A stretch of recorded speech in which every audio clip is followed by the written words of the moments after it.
be a little behind. I'm going to be behind by, about 15 minutes or so. Okay, it says it started, and sorry, I still haven't done this very much. Let me see what happens here. No, what if I click on home? I want to go to the link that we're at. No. Well, how am I going to see this stream?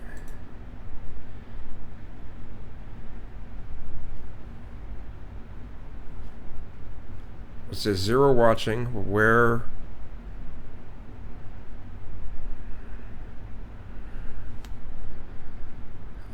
Okay. This? No? Really? Why?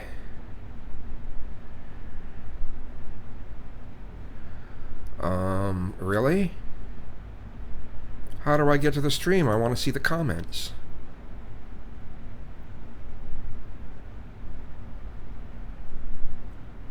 Really?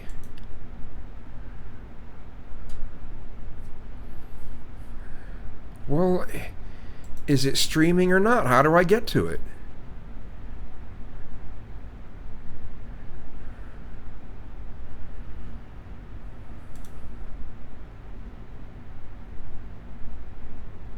Well, it says it's live. Don't show these tips again.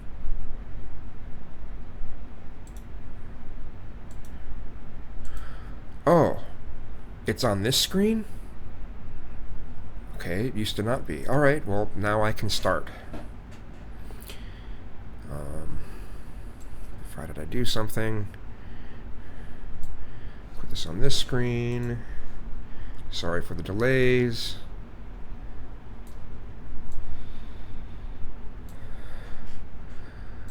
Okay. So, let's begin. We're calling this opening segment Achieving Prosperity, and central to that is jobs. There are two economic realities in America today. There's been a record 6 straight years of job growth, and new census numbers show incomes have increased at a record rate after years of stagnation. However, income inequality remains significant, and nearly half of Americans are living paycheck to paycheck. Beginning with you, Secretary Clinton, why are you a better choice than your opponent to create the kinds of jobs that will put more money into the pockets of American workers? Well, thank you, Lester, and thanks to Hofstra for hosting us. The central question in this election is really what kind of country we want to be and what kind of future we'll build together. Today is my granddaughter's 2nd birthday, so I think about this a lot. First, we have to build an economy that works for everyone, not just those at the top. That means we need new jobs, good jobs, with rising incomes. I want us to invest in you. I want us to invest in your future. That's a lot of hot air right there. I would have thought that Trump would have been the one saying the most hot air, but that was a bunch of hot air. It's a bunch of empty statements. It means jobs in infrastructure, in advanced manufacturing, in innovation and technology, clean renewable energy. Innovation. We can just snap our fingers and we have innovation. And small business, because most of the new jobs will come from small business. We also have to make the economy fairer. That starts with raising the national minimum wage and also guarantee, finally, equal pay for women's work. I also want to see more companies do profit sharing. If you help create the profits, you should be able to share in them, not just the executives at the top. And That makes sense. That's fair. I want us to do more to support people who are struggling to balance family and work. I've heard from so many of you about the difficult choices you face and the stresses that you're under. So let's have paid family leave, earned sick days. Let's be sure we have affordable childcare and debt-free college. How are we going to do it? We're going to do it by having the wealthy pay their fair share and close the corporate loopholes. Finally, we tonight are on the stage together, Donald Trump and I. Donald, it's good to be with you. We're going to have a debate.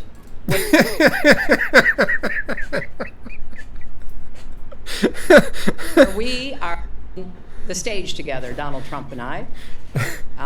Donald, it's good to be with you.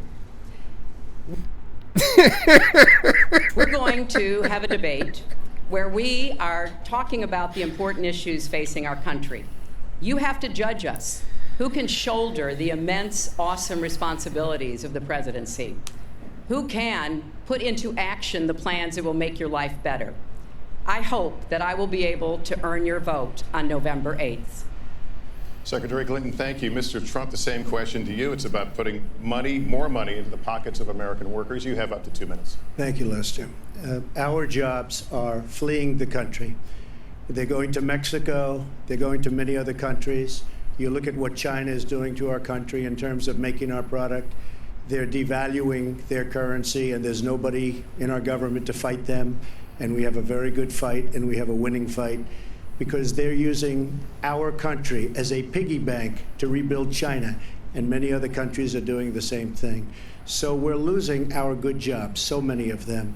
When you look at what's happening in Mexico, a friend of mine who builds plants said it's the 8th wonder of the world. They're building some of the biggest plants anywhere in the world, some of the most sophisticated, some of the best plants. With the United States, as he said, not so much. So Ford is leaving. You see that, their small car division leaving. Thousands of jobs, leaving Michigan, leaving Ohio.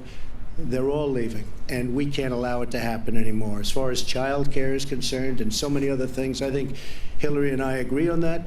We probably disagree a little bit as to numbers and amounts and what we're going to do, but perhaps we'll be talking about that later.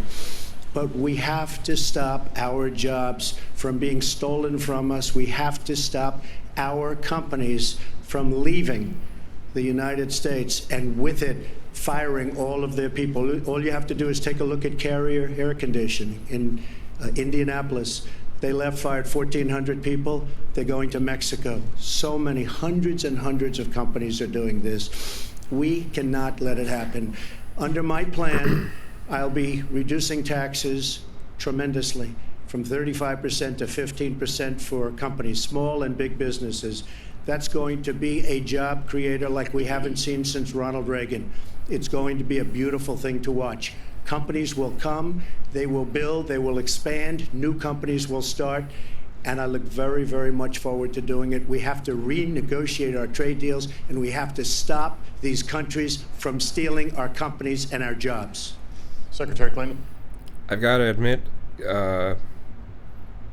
I got to admit Trump has a good case here, although the direction he's going with it, like Hillary's side of that, you know, if she was to really do something about it, would be to most likely make businesses have to pay a fine if they put and I would kind of agree with this too, if they outsource a certain amount, you know, percentage or more of their workforce, and they get fined. Anyway, Trump made a good case here. Hillary not so much, even though, I mean, she made some good points, but Trump beat her, to me, in my opinion, on those that question, whether I agree with his tactics or not. Would you like to respond? Well, I think that trade is an important issue. Of course, we are 5% of the world's population. We have to trade with the other 95%. And we need to have smart, fair trade deals. We also, though, need to have a tax system that rewards work and not just financial transactions. And the kind of plan that Donald has put forth would be trickle-down economics all over again. In fact, it would be the most extreme version, the biggest tax cuts for the top percent of the people in this country than we've ever had. I call it trumped up trickle-down, because that's exactly what it would be. That is not how we grow the economy.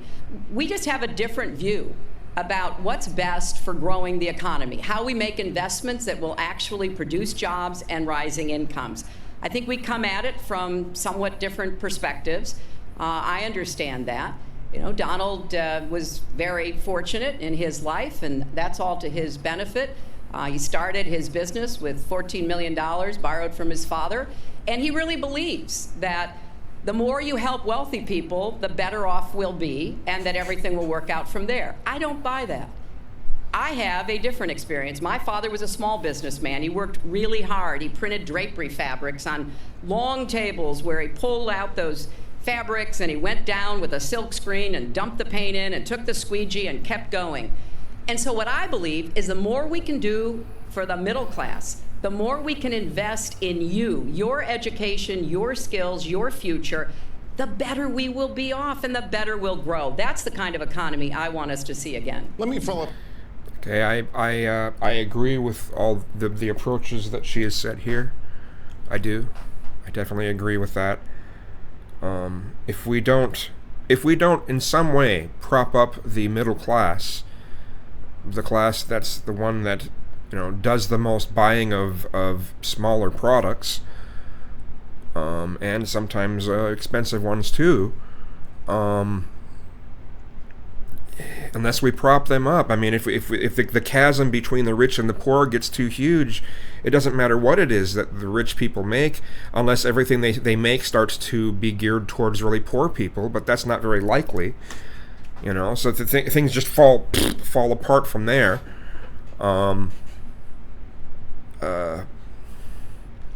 But I do understand Trump's methodology as well. It's very typically Republican.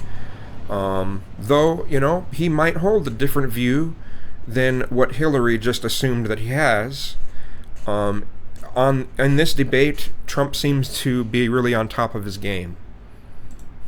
Up at Mr. Trump, if I can, you've talked about creating 25 million jobs, and you've promised to bring back millions of jobs for Americans. How are you going to bring back the industries that have left this country? And to Short Bus Mooner, of course we should be helping poor people. I'm just saying, if you don't do anything for the middle class, you know, we're kind of screwed. For cheaper labor overseas, how specifically are you going to tell American manufacturers that you have to come back? Well, for one thing, and before we start on that, my father gave me a very small loan in 1975, and I built it into a company that's worth many, many billions of dollars with some of the greatest assets in the world. And you know, I guess that could be fair.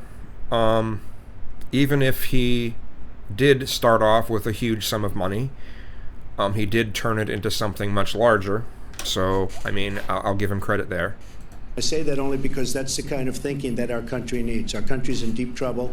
We don't know what we're doing when it comes to devaluations, and all of these countries all over the world, especially China, they're the best ever at it. What they're doing to us is a very, very sad thing. So we have to do that. We have to renegotiate our trade deals. And Lester, they're taking our jobs, they're giving incentives, they're doing things that, frankly, we don't do.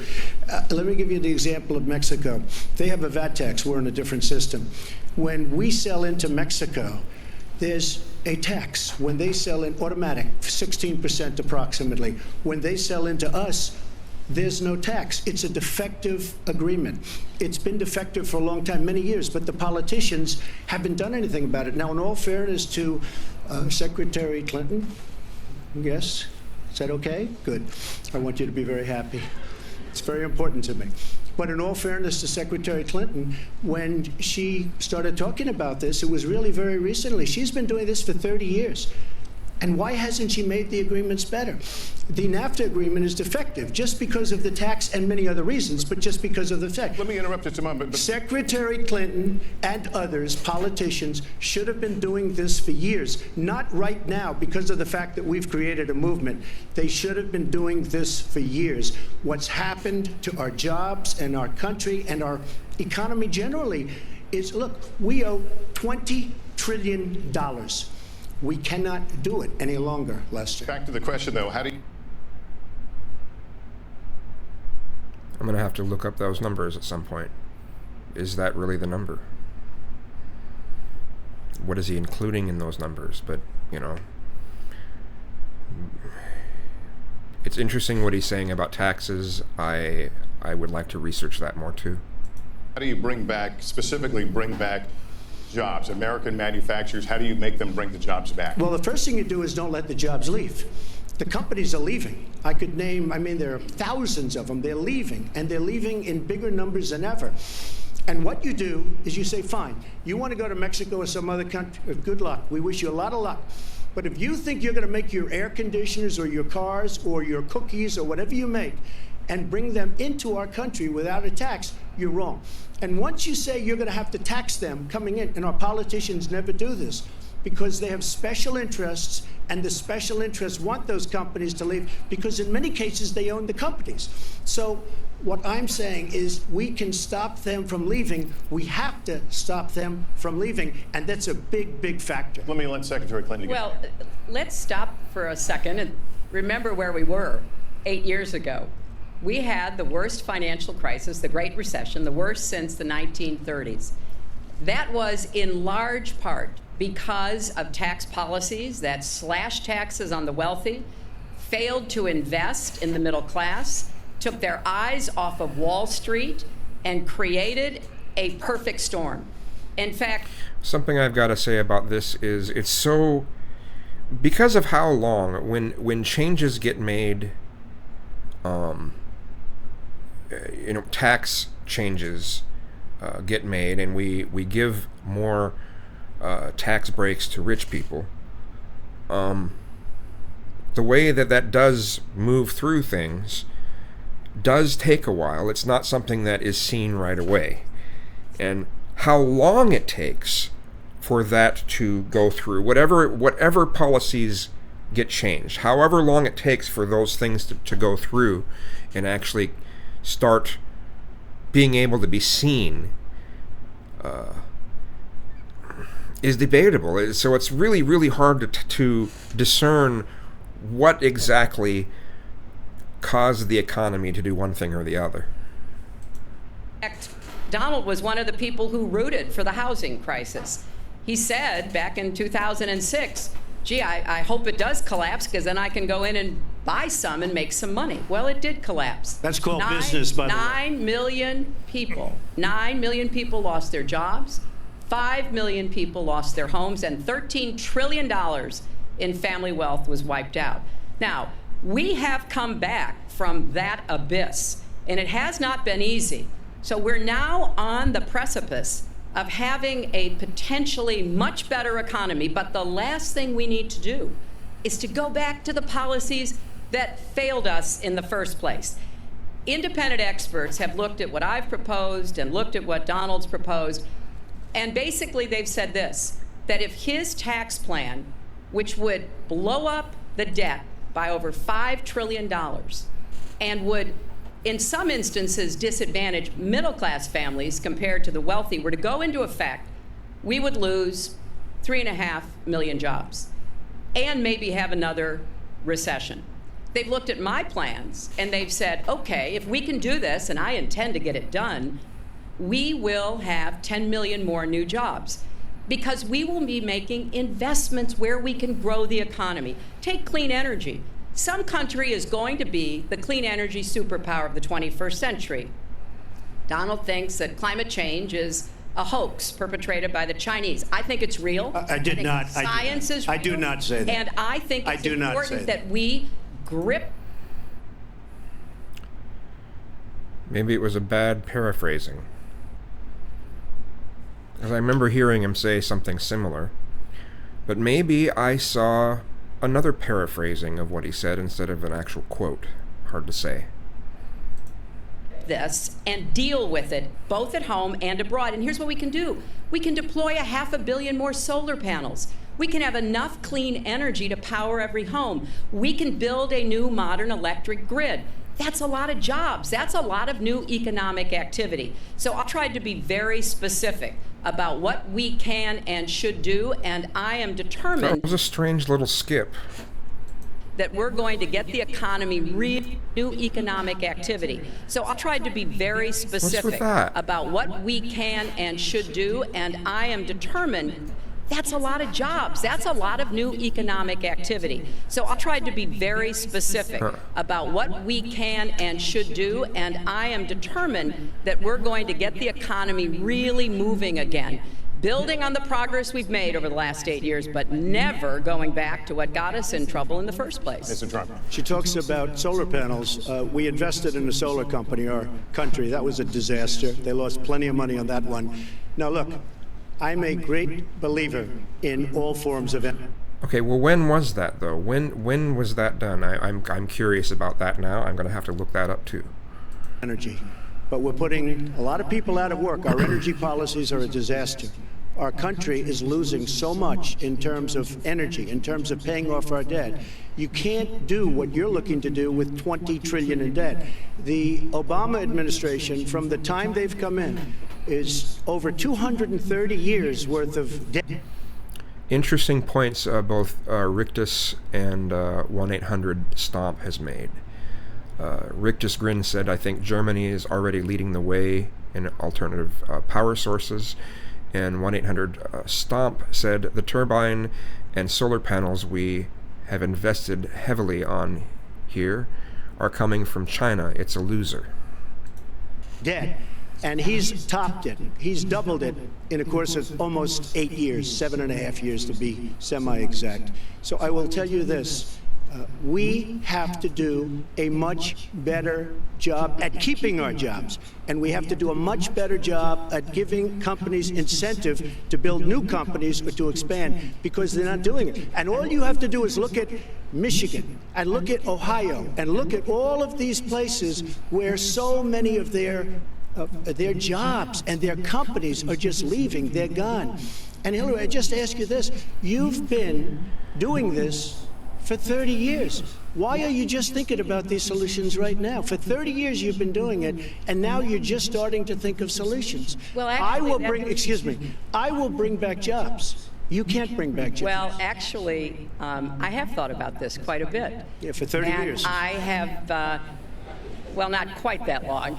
I think my husband did a pretty good job in the 1990s. I think a lot about what worked and how we can make it work again. Well, he approved 3 million NAFTA. new jobs, He a approved balanced NAFTA, budget, which is the single and worst trade deal ever approved in this country. Incomes went up for everybody. Manufacturing jobs went up also in the 1990s.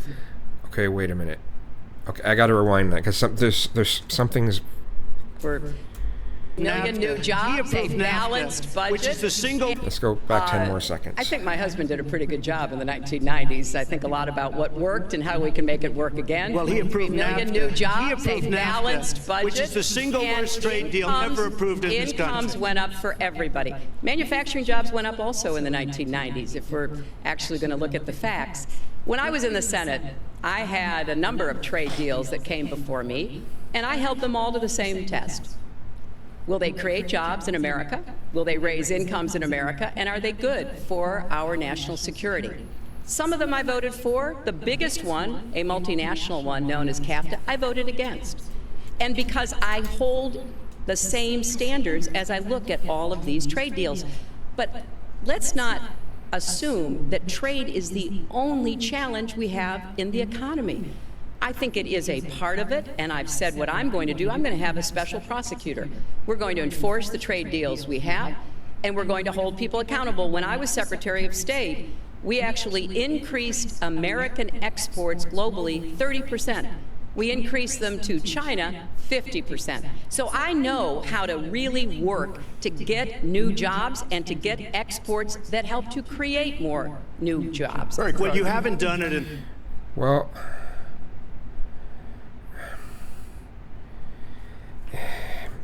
some of the things that she is attributing to the Bill Clinton presidency are things that would have probably happened whether he would have been president or not. They're just some of the ebbs and flows of the economy. And she seems to be trying to rely on that because there were good numbers during the Bill Clinton presidency, the Bill Clinton administration. I don't know. It doesn't sit quite with me, Raul. So. In 30 years or 26 years. Well, I've been a senator. You haven't done it. And I have been a Secretary of State, and I have your done. Your husband signed now. Now I'm gonna have to admit that Kieran Osborne says, you know, when he's not saying outrageous racist things, Trump doesn't seem that bad. And I in this debate, Trump has been really, really reasonable. I wasn't expecting this at all. Now this is only the beginning of the debate. It might get pretty nasty coming up, but I do find it interesting that he seems to be he's showing some good sides here, and I just wasn't expecting it. NAFTA, which was one of the worst things that ever happened to the manufacturing industry. That is your opinion. You go to New England, you go to Ohio, Pennsylvania, you go anywhere. Okay, so wait a minute. If she is defending that, because I thought that she wasn't defending it later. I thought maybe I'm wrong. I mean, because she's flip-flopped on this issue, and now she is now she's supporting NAFTA again. So does that mean she actually supports TPP? You down with TPP? Yeah, you know me. Where you want, Secretary Clinton, and you will see devastation where manufacturing is down 30, 40, sometimes 50%. NAFTA is the worst trade deal maybe ever signed anywhere, but certainly ever signed in this country. And now you want to approve Trans-Pacific Partnership. You were totally in favor of it. Then you heard what I was saying, how bad it is, and you said, I can't win that debate. But you know that if you did win, you would approve that, and that will be almost as bad as NAFTA. Nothing will ever top NAFTA. That is just not accurate. I was against it once it was finally negotiated and the terms were laid out. I wrote about that in... You called it the gold standard. Well, I hope... You called it the gold standard of trade deals. You said it's the finest deal you've ever seen. No. And then you heard what I said about it, and all of a sudden you were against it. Well, Donald, I know you live in your own reality, but that is not the facts. The facts are, I did say I hoped it would be a good deal, but when it was negotiated, which I was not responsible for, I concluded it wasn't. I wrote about that. So is it President Obama's fault? Is it President Obama's fault? Even announced. Look, there are Secretary, is it President Obama's fault? There are because he's pushing it. There are different views about what's good for our country, our economy, and our leadership in the world. And I think it's important to look at what we need to do to get the economy going again. That's why I said new jobs with rising incomes, investments, not in more tax cuts that would add $5 trillion to the debt. But you have no plan.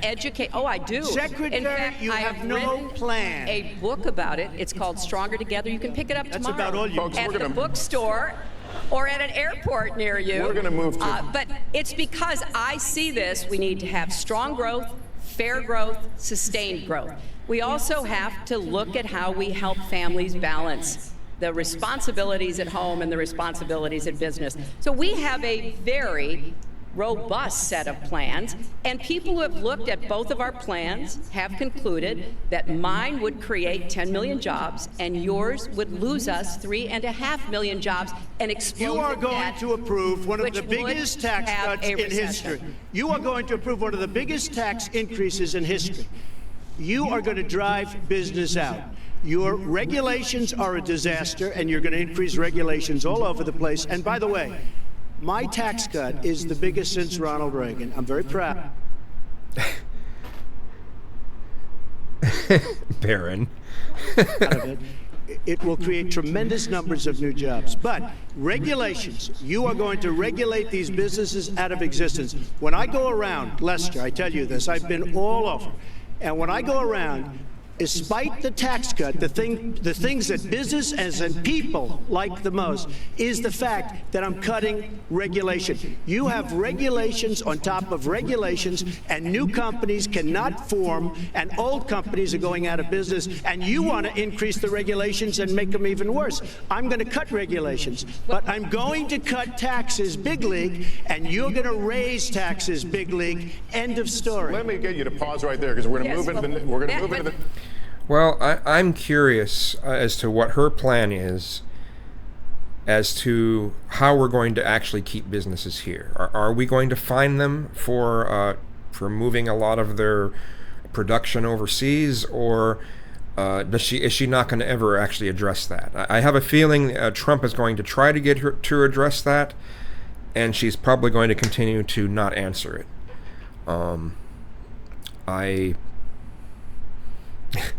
I mean, there are some worrisome things as far as I'm concerned with her following Obama, particularly in the last speech that he made to the UN. His last speech to the UN was really worrisome. I mean, if we do head towards full-fledged globalization and even potentially at some point a one-world government, you know, if that's the way things go, I'll try to prepare for it. But I just don't know. It seems that Hillary would continue the route of Obama. To me, it's especially with just the way that the party politics goes in general.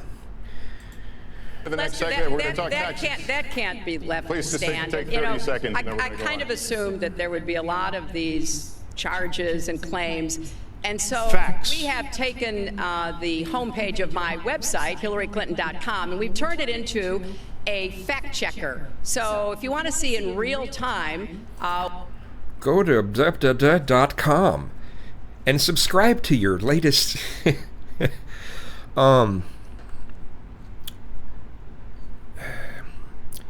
you think he's going to remove the reason they are leaving. Something that goes through my head, though, is when you look at the way that businesses, work in a lot of Europe, it just, why are the people able to have a better life, more benefits, there are more regulations, and yet they get paid a lot? They have higher taxes. It's just weird how so many European countries seem to be able to do that, while we can't, no matter what we try to do. Now, I know that we have in this country the attitude about business and just a lot of things are kind of the stereotype of the Old West, and maybe that's why we can't use some of the ways that Europe goes about things. But it's always confused me a little bit, there is something that 1-800-STOMP. If you something to see. This is what is it? Who Should We Attack Next? It's a Michael Moore film, and there's some obvious things he's trying to really cram an ideology down your throat. But when you look between the ideology, you can see a number of very factual things. I recommend that movie. Torrent it or whatever. Even though torrents.eu is gone, but. what the facts are, please go and take a look. And take a look at mine also, and you'll see. Not add a penny to the debt, and your plans would add $5 trillion to the debt. What I have proposed would cut regulations and streamline them for small businesses. What I have proposed would be paid for by raising taxes on the wealthy, because they have made all the gains in the economy. And I think it's time that the wealthy and corporations paid their fair share to support. Wait. That's the reasoning, because they have, something seems flawed in what she just said. Because they are the ones that make the gains in the economy. I mean, maybe she just worded it poorly. I don't know, but that seems kind of flawed. Well, you just opened the next segment. Well, look, could I just finish? Actually, I think I should. I'm going to give you go a to her chance right here. website With the and new you take a look at her 15-minute segment. website. She's It's going to on. raise Wow, taxes 1.3 trillion. He's not letting it be moderated. He's not standing for it. Dollars. Mr. Trump, And look at her website. You know what? It's no different than this. She's telling us how to fight ISIS. Just go to her website. She tells you how to fight ISIS on her website. I don't think General Douglas MacArthur would like that too much. The next segment, we're continuing Well, the at subject least of I have a plan to fight achieving ISIS. prosperity. No, you're telling the enemy everything you want to do. No, we're not. See, you're telling the enemy everything you want to do. No wonder you've been fighting. No wonder you've been fighting ISIS your entire adult life. Folks, Go to the fact checkers. Get folks, to work. you are unpacking a lot here, and we're still on the issue of achieving prosperity. And I want to talk about taxes. The fundamental difference between the two of you concerns the wealthy. Secretary Clinton, you're calling for a tax increase in the wealthiest Americans. I'd like you to further defend that. And Mr. Trump, you're calling for tax cuts for the wealthy. I'd like you to defend that. And this next 2-minute answer goes to you, Mr. Trump. Well, I'm really calling for major jobs because the wealthy are going to create Ground control to major jobs. tremendous jobs. They're going to expand their companies. They're going to do a tremendous job. I'm getting rid of the carried interest provision. And if you really look, it's not a tax. It's really not a great thing for the wealthy. It's a great thing for the middle class. It's a great thing for companies to expand. And when these people are going to put billions and billions of dollars into companies, and when they're going to bring $2.5 trillion back from overseas, where they can't bring the money back because politicians like Secretary Clinton won't allow them to bring the money back because the taxes are so onerous and the bureaucratic red tape. So what is so bad? So what they're doing is they're leaving our country, and they're, believe it or not, leaving because taxes are too high and because some of them have lots of money outside of our country, and instead of bringing it back and putting the money to work because they can't work out a deal to, and everybody agrees it should be brought back, instead of that, they're leaving our country to get their money because they can't bring their money back into our country because of bureaucratic red tape, because they can't get together, because we have a president that can't sit them around a table and get them to approve something. And here's the thing, Republicans and Democrats agree that this should be done. $2.5 trillion. He's talking about everyone's taxes but his own. Yeah. I happen to think it's double that. It's probably $5 trillion that we can't bring into our country, Lester. And with a little leadership, you'd get it in here very quickly, and it could be put to use on the inner cities and lots of other things, and it would be beautiful. But we have One of the things I don't like about his approach is that there's nothing in it that shoves forth that we should be letting these companies know, hey, stop doing this. Everything's about, oh, you want to be even more corrupt. Well, okay, here, we'll make it easier for you to be more corrupt. Then, I mean, granted, they probably will stay, but I don't know. I guess that wasn't a very good argument that I just made either. There's just, to me, these companies, there should be some sort of a punishment to some degree when it comes to fines when companies want to do this stuff. Again, I don't know what it is about the way that the United States does business compared to the way that some other countries do business, but all I can think of again is like the Old West. So I don't know. no leadership. And honestly, that starts with Secretary Clinton. All right, you have 2 minutes on the same question to defend tax increases on the wealthiest Americans, Secretary Clinton. I have a feeling that by the end of this evening, I'm going to be blamed for everything that's ever happened. Why not? Why not? Yeah, why not? You know, just join the debate by saying more crazy things. Now, let me say, Hey, there's nothing crazy about not letting our companies bring their money back into their country. This is Secretary Clinton's 2 minutes, Yes. please. Yeah, well, let's start the clock again, Lester. We've looked at your tax proposals. I don't see changes in the corporate tax rates or the kinds of proposals you're referring to that would cause the repatriation, bringing back of money that's stranded overseas. I happen to Then you didn't support read that. it? I happen to support that in a way that will actually work to our benefit. But when I look at what you have proposed, you have what is called now the Trump loophole, because it would so advantage you and the business you do. You've proposed Who gave it that an name? approach First that ever, who has gave a it that This is $4 Secretary billion Clinton's 2 tax minutes. benefit for your family. And when you look at what How much- you are how much for my family? proposing, it is, Lester, how much? as I said, trumped up, trickle down. See, now he's getting back to his normal kind of rude self. And it will be interesting to see how long it takes for him to really lose his cool. Trickle down did not work. It got us into the mess we were in 2008 and 9. Slashing taxes on the wealthy hasn't worked, and a lot of really I agree, the Green Machine. We shouldn't do business with any country or company that uses slaves. I agree. smart, wealthy people know that.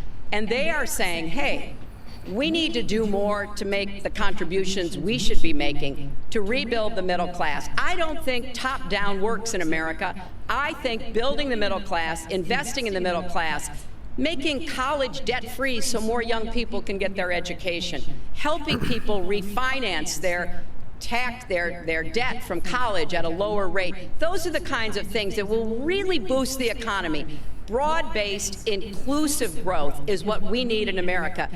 Yeah, what she's going for would be more long-term growth and not just some little short-term growth so it goes down right afterwards. So yeah. Not more advantages for people at the very top. Mr. Trump, Typical politician, all talk, no action. What do you mean? All talk, no action. I mean, I think that's that could be some reflection. That's not the right word. What am I trying to find? Him stating things that he's going to do himself. You know, with man, what is the name of that word? Oh well. Projection is the word I was trying to find. He's doing severe projection right now, and yeah. Sounds good, doesn't work, never gonna happen. Our country is suffering. Like your the wall you want to build that Mexico will pay for? Because people like Secretary Clinton have made such bad decisions in terms of our jobs and in terms of what's going on. Now look, we have the worst revival of an economy since the Great Depression. And believe me, we're in a bubble right now. You know, that's something that if you wanted to do a drinking game, you could probably, drink every time he says the phrase, believe me. And the only thing that looks good is the stock market, but if you raise interest rates even a little bit, that's going to come crashing down. We are in a big, fat, ugly bubble, and we better be awfully careful. And we have a Fed that's doing political things. This Janet Yellen of the Fed is doing political by keeping the interest rates at this level. And believe me, the day Obama goes off and he leaves and he goes out to the golf course for the rest of his life to play golf, when they raise interest rates, you're going to see some very bad things happen because the Fed is not doing their job. The Fed is being more political than Secretary Clinton. Mr. Trump, we're talking about the... That's an interesting... that's something to consider, actually, what he was saying right there. I think it'd be nice if the Fed was actually federal instead of being this private entity, so to speak. Burden that Americans have to pay, yet you have not released your tax returns. And the reason nominees have released their returns for decades is so that voters will know if their potential president owes money to, who owes it to, and any business conflicts. Don't Americans have a right to know if there are any conflicts of interest? I don't mind releasing. I'm under a routine audit, and it'll be released. And as soon as the audit's finished, it'll be released. But you will learn more about Donald Trump by going down to the federal elections, where I filed a 104-page, essentially financial statement of sorts, the forms that they have. It shows income. In fact, the income, I just looked today, the income is filed at $694 million for this past year. $694 million. If you would have told me I was going to make that 15 or 20 years ago, I would have been very surprised. But that's the kind of thinking that our country needs. When we have a country that's doing so badly, that's being ripped off by every single country in the world, it's the kind of thinking that our country needs, because everybody, Lester, we have a trade deficit with all of the countries that we do business with of almost $800 billion a year. You know what that is? That means who's negotiating these trade deals? We have people that are political hacks negotiating our trade deals. The IRS says an audit of your taxes, you're perfectly free to release your taxes during an audit. And so the question, does the public's right to know outweigh your personal? Well, I told you, I will release. I agree a bit of the universe, but also in order to make comments and such, I have to pause. If I can't just talk over them, otherwise there'd be no point in me doing a streaming kind of video, because I wouldn't be able to interject anything, and then I'd miss some of what they're saying at that time. But I also want to be able to reply to the things that are going on in chat without losing place in where the debate actually is. Them as soon as the audit. Look, I've been under audit almost for 15 years. I know a lot of wealthy people that have never been audited. I said, "Do you get audited?" I get audited almost every year. And in a way, I should be complaining. I'm not even complaining. I don't mind it. It's almost become a way of life. I get audited by the IRS, but other people don't. I will say this. We have a situation in this country that has to be taken care of. I will release my tax returns against my lawyer's wishes. When she releases her 33,000 emails that have been deleted, as soon as she releases them, I will release my tax returns, and that's against my lawyers. They say don't do it.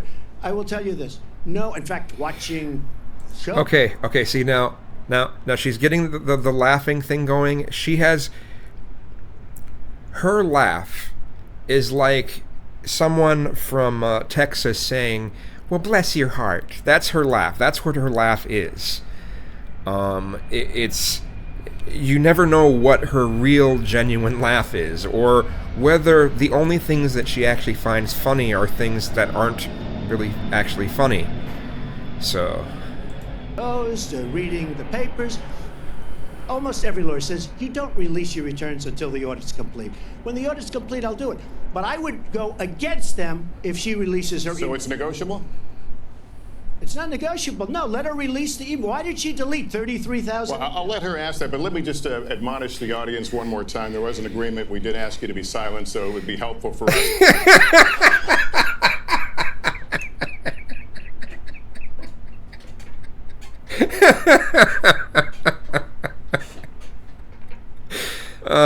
Senator Clinton.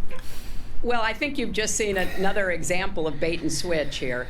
For 40 years, everyone running for president has released their tax returns. You can go and see nearly, I think, 39, 40 years of our tax returns, but everyone has done it.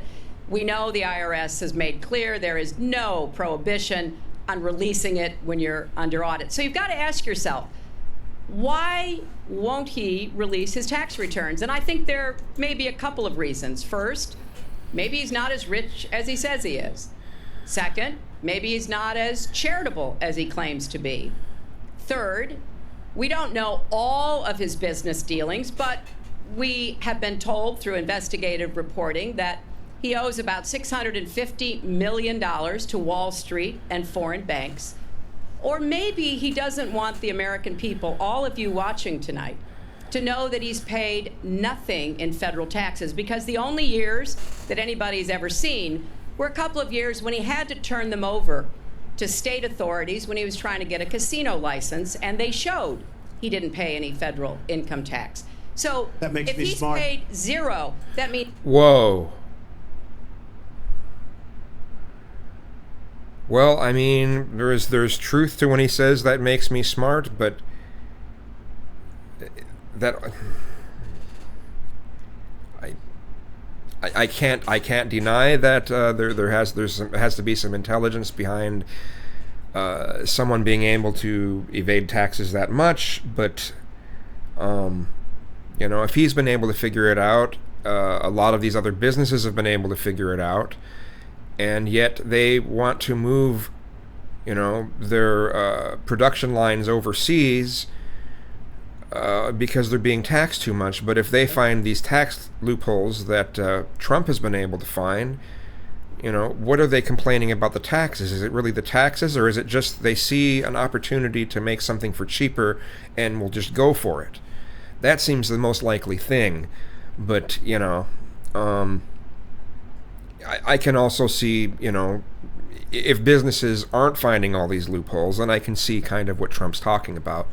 But I think Hillary does make a good point, and other people make a good point about what about seeing Trump's tax returns.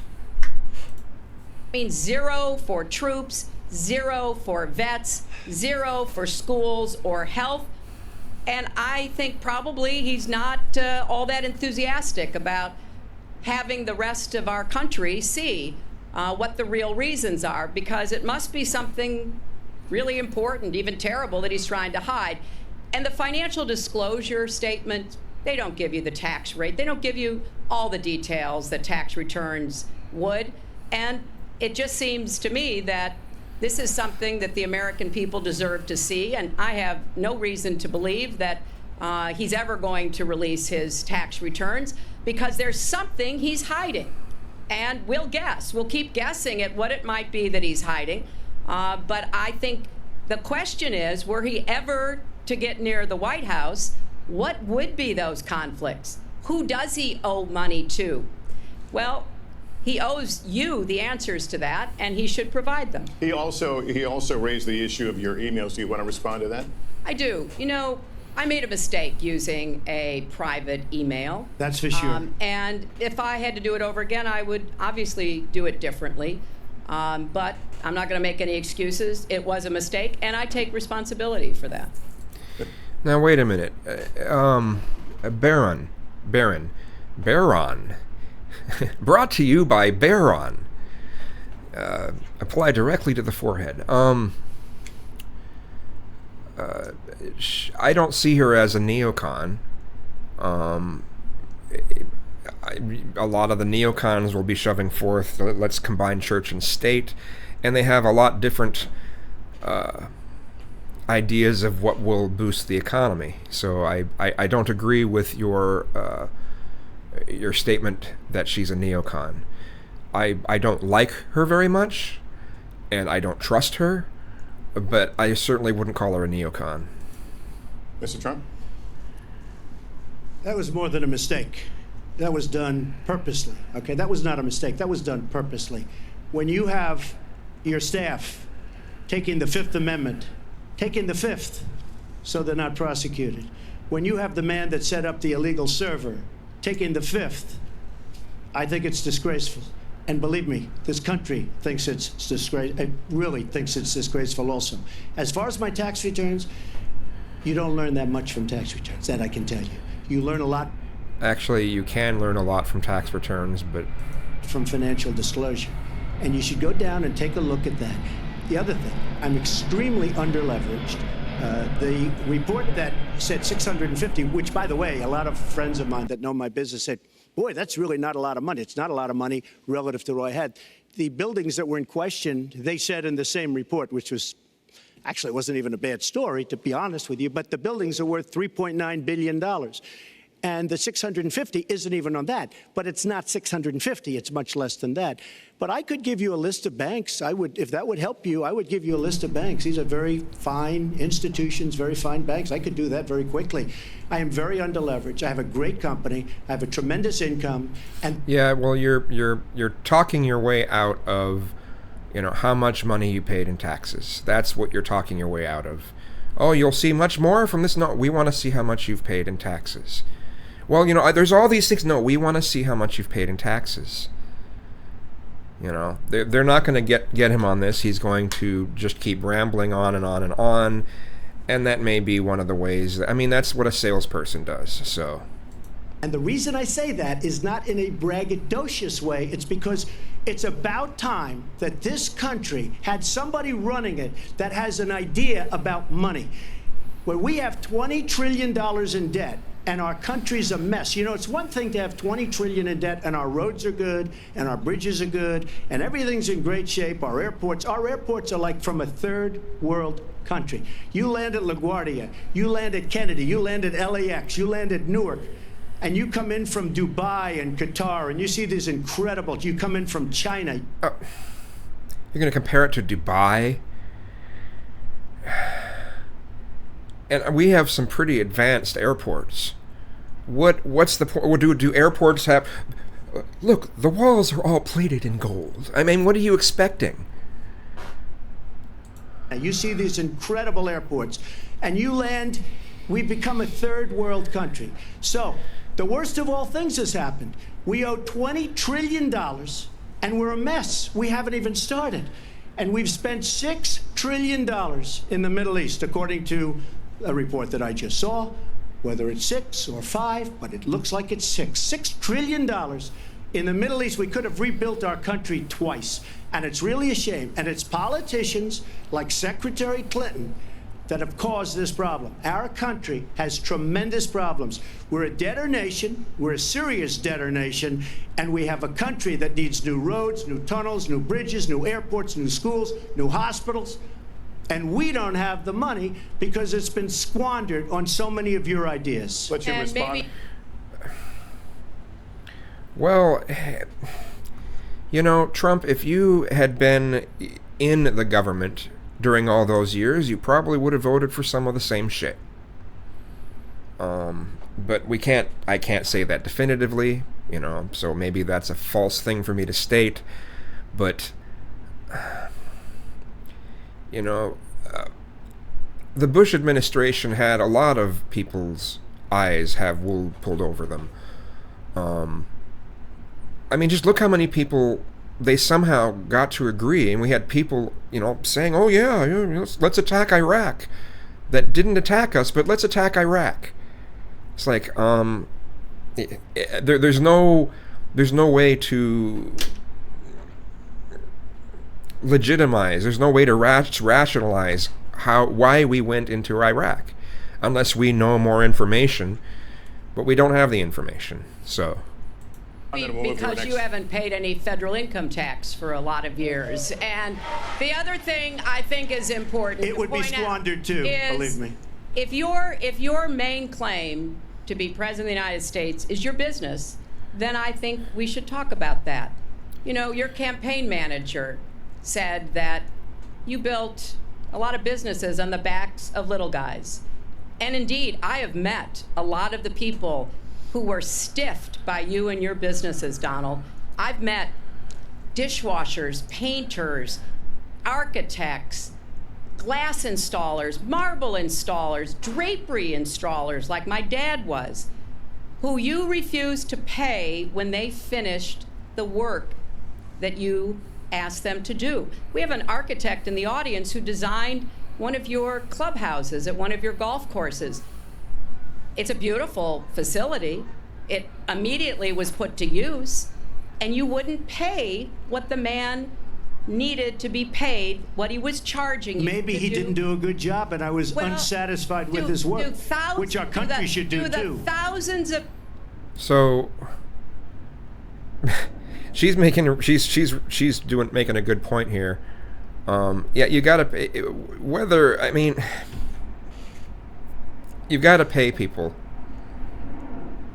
You know, are you saying maybe it was shoddy work. He doesn't even know. The people that you have stiffed over the course of your business not deserve some kind of apology? Oh, and hi, Tiger Boz. From someone who has taken their labor, taken the goods that they produced, and then refused to pay them. I can only say that I'm certainly relieved that my late father never did business with you. He provided a good middle-class life for us, but the people he worked for, he expected the bargain to be kept on both sides. And when we talk about your business, you've taken business bankruptcy 6 times. There are a lot of great business people that have never taken bankruptcy once. You call yourself the king of debt. You talk about leverage. You even at one time suggested that you would try to negotiate down the national debt of the United States. Well, sometimes there's not a direct transfer of skills from business to government, but sometimes what happened in business would be really bad for government. Let's let Mr. And we Trump need to be very clear time. about that. Look, it's all words, it's all sound bites. I built an unbelievable company, some of the greatest assets anywhere. Okay, now he's going to start to sound like when Apple presents a new product, they have one of those meetings, and Apple, and stupendous, amazing. Yeah, he's gonna go. He's in that mode now, because salesperson. Anywhere in the world, real estate assets, anywhere in the world beyond the United States, in Europe, lots of different places. This car, this GTO was one of the very best. It was the an unbelievable company. But on occasion, 4 times, we used certain laws that are there. And when Secretary Clinton talks about people that didn't get paid, first of all, they did get paid a lot, but taking advantage of the laws of the nation. Now, if you want to change the laws, you've been there a long time, change the laws. But I take advantage of the laws of the nation because I'm running a company.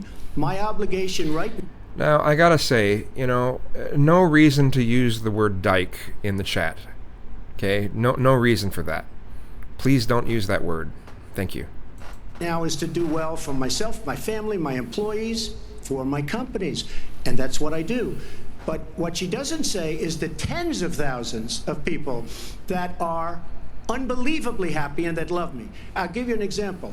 We're just opening up on Pennsylvania Avenue, right next to the White House. So if I don't get there one way, I'm going to get to Pennsylvania Avenue another. But we're opening the old post office. Under budget, ahead of schedule, saved tremendous money. I'm a year ahead of schedule. And that's what this country should be doing. We build roads and they cost 2 and 3 and 4 times what they're supposed to cost. We buy products for our military and they come in at costs that are so far above what they were supposed to be because we don't have people that know what they're doing. When we look at the budget is bad to a large extent because we have people that have no idea as to what to do and how to buy. The Trump Internet. Okay, I'll give Trump credit on this. We don't have people that know the value and worth of a service, and when our government does pay for things, there's not that much oversight over cost because it's like, well, if it goes over a little, yeah, who cares? And if this goes over a little, yeah, who cares? And after a period of time, that starts to build up. Just like how this might seem like a strange comparison, but the newer gas pumps, the screen refresh is set really low on purpose. So if you want to just immediately stop it right on the dollar, it's going to go over a few cents. Well, millions and millions and millions of people doing this, it builds up, and they make more money that way. So, National is way under budget and way ahead of schedule, and we should be able to do that for our country. We're well behind schedule, so I want to move to our next segment.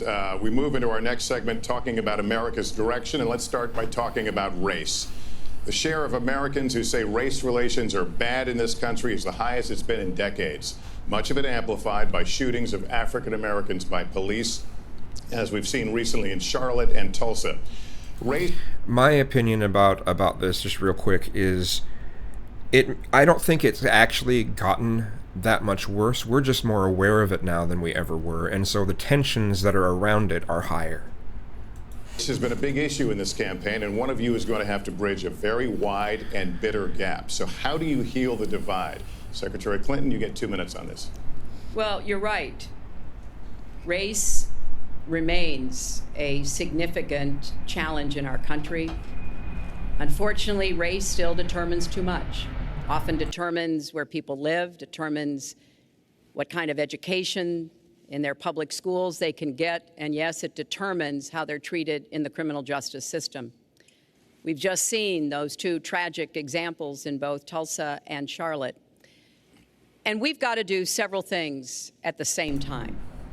We have to restore trust between communities and the police. We have to work to make sure that our police are using the best training, the best. How do you fix racism? You can't just fix racism, but we can do things that can reduce we can reduce the negative effects of racism. We can also reduce situations that make people have stereotypes in their heads that create racist attitudes. Best techniques, that they're And I was answering Brad James. well prepared to use force only when necessary. Everyone should be respected by the law, and everyone should respect the law. Right now, that's not the case in a lot of our neighborhoods. So I have, ever since the first day of my campaign, called for criminal justice reform. I've laid out a platform that I think would begin to remedy some of the problems we have in the criminal justice system. But we also have to recognize, in addition to the challenges that we face with policing, there are so many good, brave police officers who equally want reform. So we have to bring communities together in order to begin working on that as a mutual goal. And we've got to get guns out of the hands of people who should not have them.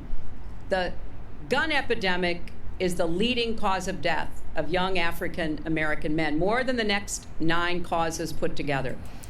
It's the epidemic isn't guns. The epidemic is just people using violence to achieve their goals.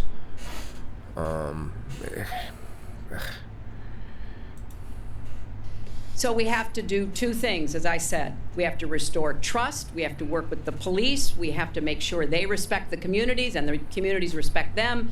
And we have to tackle the plague of gun violence, which is a big contributor to a lot of the problems that we're seeing today. All right, Mr. Trump, you have 2 minutes. How do you heal the... See, the things that she said there, to me, are what give people the idea that, oh, she's going to come take our guns. Well, there are a number of Democrats who have said very similar things to what Hillary said here. Even Obama has said very similar things to what Hillary has said here. There have been some people in comments on videos that have said that, given the argument, she's going to take away our guns. Well, people have been saying that sort of thing since, right before Obama was actually became president. They're going to say, well, he's going to take away our guns. Well, he didn't take away our guns in these 8 years. So, what makes you think Hillary, when she just states her opinion about certain subjects, is going to do that? Now, granted, we don't really know what Hillary's going to do. There is so much corruption with surrounding her. So, the divide? First of all, Secretary Clinton doesn't want to use a couple of words, and that's law and order. We need law and order. If we don't have it, wow! Did you see the look on her face when he said that? we're not going to have a country. Doesn't want to use a couple of words, and that's law and order. We need law and order. Okay, If we anyway, don't have sorry. it, we're not going to have a country.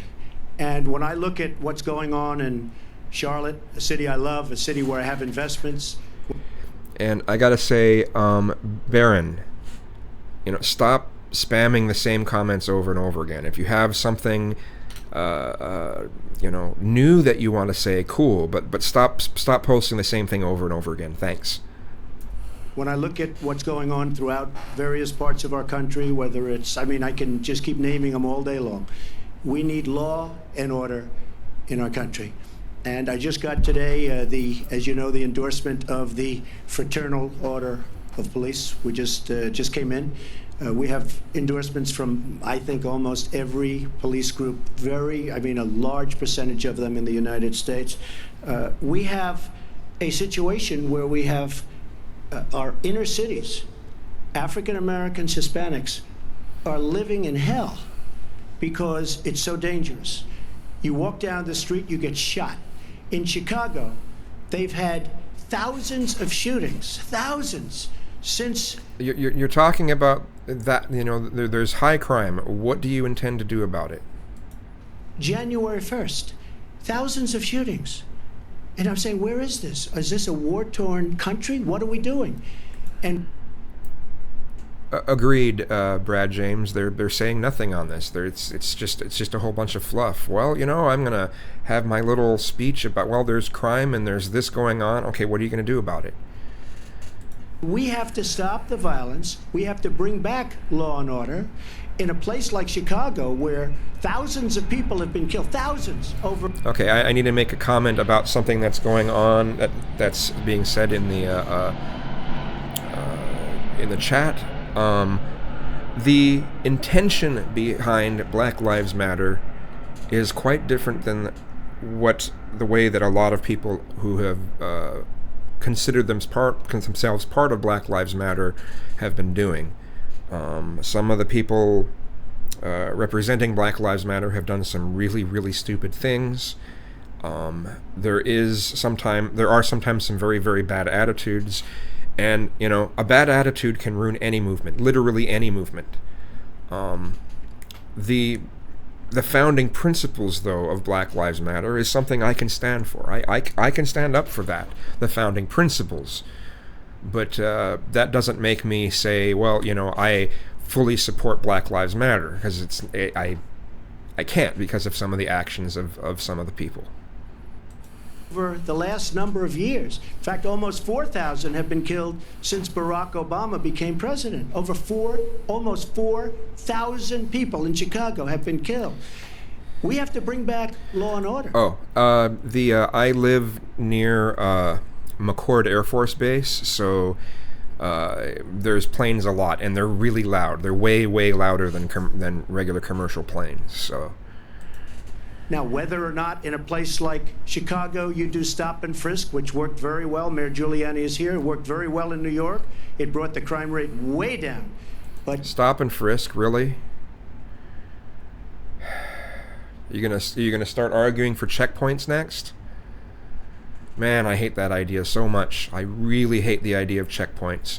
Please don't tell me you're gonna support checkpoints. Stop and frisk is bad enough, but checkpoints, I couldn't even possibly support that if he goes there. But stop and frisk, if he's going stop and frisk, checkpoints is just one step away from that.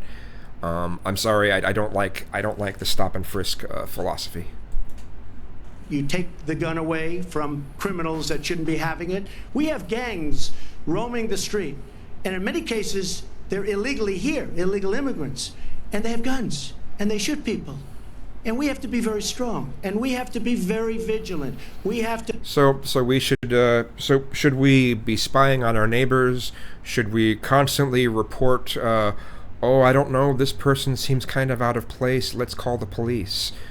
How far are we going to go into that? That starts to head towards McCarthyism, Mr. Trump. I don't think we should head towards McCarthyism.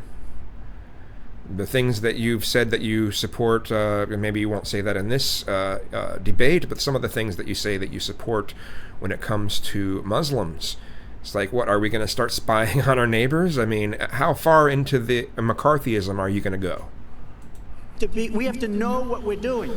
Right now, our police, in many cases, are afraid to do anything. We have to protect our inner cities because African-American communities are being decimated by crime. Your 2 minutes has expired, but I do want to follow up. Stop and frisk was ruled unconstitutional in New York because it largely singled out Black and Hispanic young men. No, you're wrong. It went before a judge who was a very against police judge. It was taken away. It was still voted from her, and our new mayor, refused to go forward with the case. They would have won an appeal. If you look at it throughout the country, there are many places. The argument is that it's a form of racial profiling. No, the argument is that we have to take the guns away from these people that have them and that are bad people that shouldn't have them. These are felons. These are people that are bad people that shouldn't be. When you have 3,000 shootings in Chicago from January 1st, when you have 4,000 people killed in Chicago by guns from the beginning of the presidency of Barack Obama, his hometown, you have to have stop and frisk. You need more police. You need a better community relation. You don't have good. Stop. I agree. I agree with everyone saying that the stop and frisk thing is lame. It's a disaster. Yes, it is. Stop and frisk is a terrible plan. It's crap. Community relation. It's an ignorant position. in Chicago, it's terrible. I have property there. It's terrible what's going on in Chicago. But when you look, and Chicago's not the only, you go to Ferguson, you go to so many different places. You need better relationships. I agree with Secretary Clinton on this. You need better relationships between the communities and the police, because in some cases it's not good. But you look at Dallas, where the relationships were really studied. The relationships were really a beautiful thing. And then 5 police officers were killed one night very violently. So there's some bad things going on, some really bad things. But we need, Lester, we need law and order. And we need law and order in the inner cities. You know, I wish I could make that sound from the show Law and Order, the sound, right? Because the people that are most affected by what's happening are African American and Hispanic people. And it's very unfair to them what our politicians are allowing to happen. Secretary Clinton. Well, I've heard Donald say this at his rallies, and it's really unfortunate that he paints such a dire, negative picture of black communities in our country. You know, the vibrancy of the black church, the black businesses that employ so many people, the opportunities that so many families are working to provide for their kids. Yeah, and it's also, you know, it's no wonder why people view Trump as racist, because the policies he shoves forth. I mean, I don't know how else to look at his views when it comes to that. There's a lot that we should be proud of and we should be supporting and lifting up. But we do always have to make sure we keep people safe. There are the right ways of doing it, and then there are ways that are ineffective. Stop and frisk was found to be unconstitutional, and in part because it was ineffective. It did not do what it needed to do. Now, I believe in community policing, and in fact, violent crime is 1/2 of what it was in 1991. Property crime is down 40%. We just don't want to see it creep back up. We've had 25 years of very good cooperation, but there were some problems, some unintended consequences. Too many young African American and Latino men ended up in jail for nonviolent offenses, and it's just a fact that if you're a young African American man and you do the same thing as a young white man, you are more likely to be arrested, charged, convicted, and incarcerated. So we've got to address the systemic racism in our criminal justice system. We cannot just say law and order.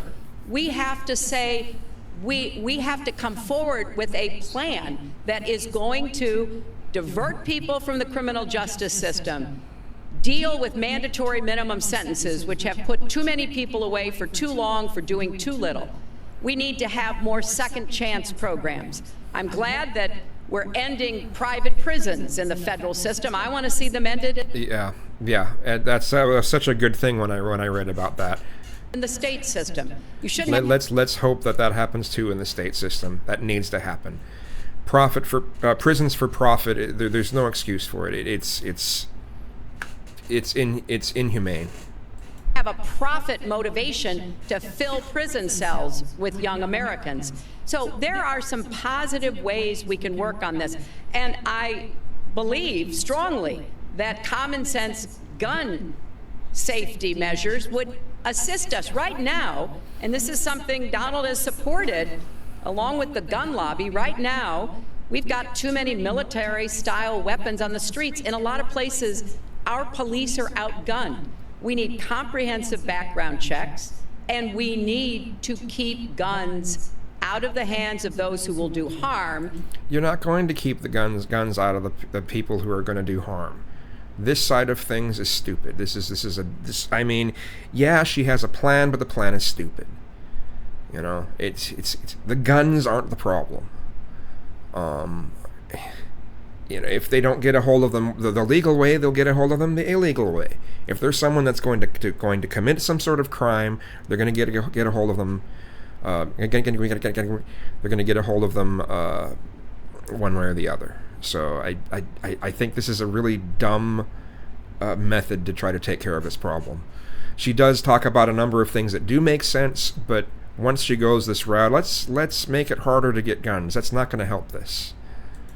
And we finally need to pass a prohibition on anyone who's on the terrorist watch list from being able to buy a gun in our country. If you're too dangerous to fly, you are too dangerous to buy a gun. So there are things we can do, and we ought to do it in a bipartisan way. Secretary Clinton, last week you said we've got to do everything possible to improve policing, to go right at implicit bias. Do you believe that police are implicitly biased against black people? Lester, I think implicit bias is a problem for everyone, not just police. I think, unfortunately, too many of us in our great country jump to conclusions about each other. And therefore, I think we need all of us to be asking hard questions about, why am I feeling this way? But good question. That's a good thing said. Dang these planes. But when it comes to policing, since it can have literally fatal consequences, I have said in my first budget we would put money into that budget to help us deal with implicit bias by retraining a lot of our police officers. I met with a group of very distinguished, experienced police chiefs a few weeks ago. They admit it's an issue. They've got a lot of concerns. Mental health is one of the biggest concerns because now police are having to handle a lot of really difficult mental health problems on the. Now they are? Well, they've always had to deal with that. Now, I'll admit this, when I talked about, the problem not really being that much worse, I was kind of false on that. When it comes to the way that police are being trained now, or I should say their lack of training in actual de-escalation methods, that's getting worse. Because, I don't know, and I think it's some of it's out of police being scared. I think having more police that are more trained in handling a number of different situations, some of them, a lot more specialized training that of officers that could be available at just about any time, would be a good thing. The street. They want support. They want more training. They want more assistance. And I think the federal government could be in a position where we would offer. Well, Tiger Boss, the United States has a rabid gun culture. Okay, Australia did not. They had a gun culture, but it wasn't like rabid like here. You even mentioned the slightest thing about regulations, and you got people, you're going to take away our guns. Even the smallest bit of regulations, and people freak out here. It's almost a religion here. It really can't be tackled the same way here as it has in a number of other countries. Again, somewhat, there's still a bit of that Old West stereotype. And provide that. I'd like to respond. Please. First of all, I agree, and a lot of people, even within my own party, want to give certain rights to people on watch lists and no-fly lists. I agree with you. When a person is on a watch list or a no-fly list, and I have the endorsement of the NRA, which I'm very proud of. These are very, very good people, and they're protecting the Second Amendment. But I think we have to look very strongly at no-fly lists and watch lists. And when people are on there, even if they shouldn't be on there, we'll help them. We'll help them legally. We'll help them get off. But I tend to agree with that quite strongly. I do want to bring up the fact that you were the one that brought up the word super predator about young black youth. And that's a term that I think was it's been horribly met, as you know. I think you've apologized for it. But I think it was a terrible thing to say. And when it comes...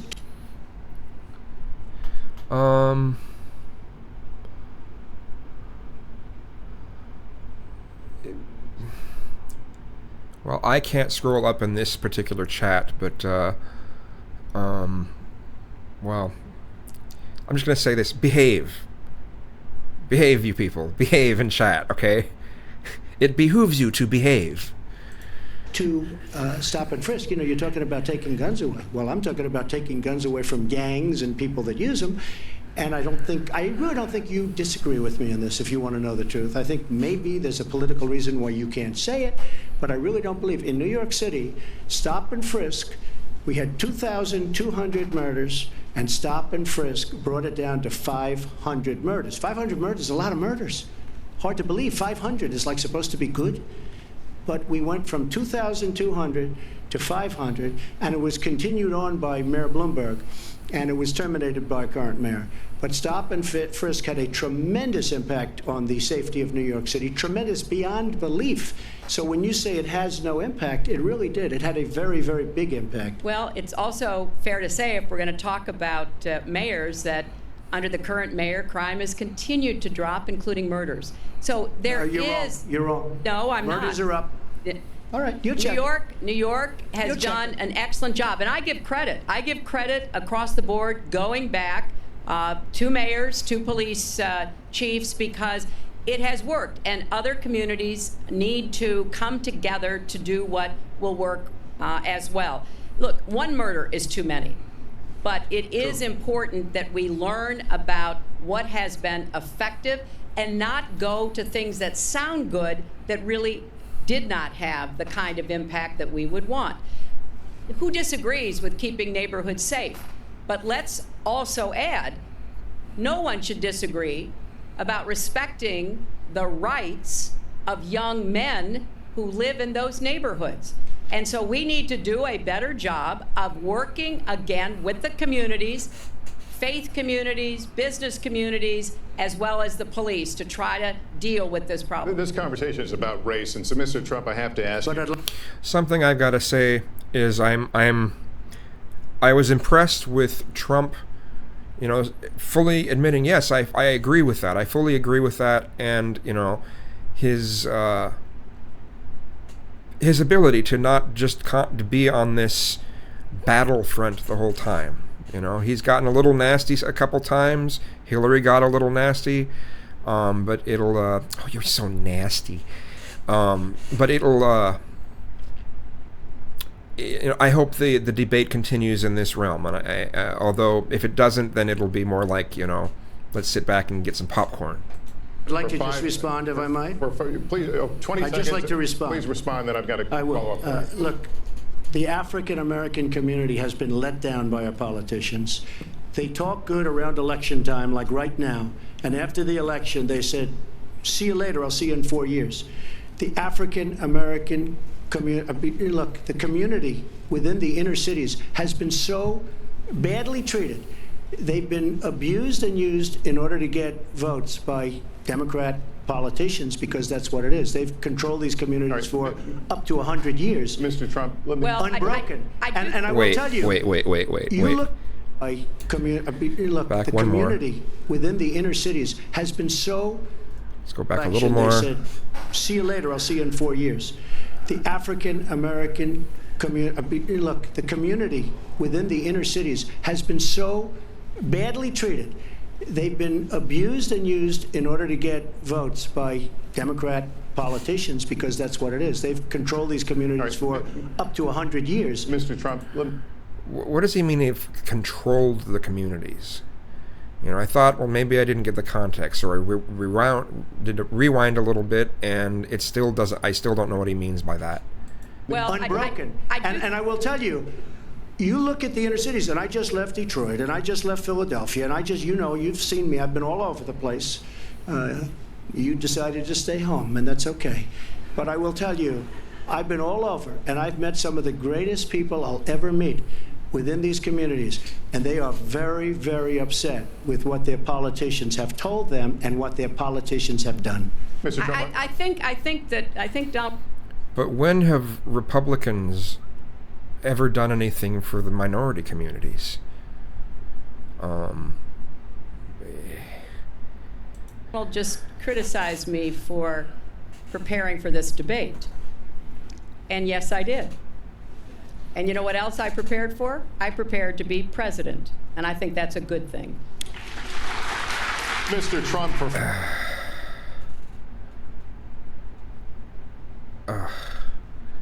Well, I mean, at least she didn't get as much of an applause as when Trump first mentioned the emails, but 5 years, you perpetuated a false claim that the nation's first black president was not a natural-born citizen. You questioned his legitimacy. In the last couple of weeks, you acknowledge what most Americans have accepted for years: the president was born in the United States. Can you tell us what took you so long? I'll tell you just very simple to say.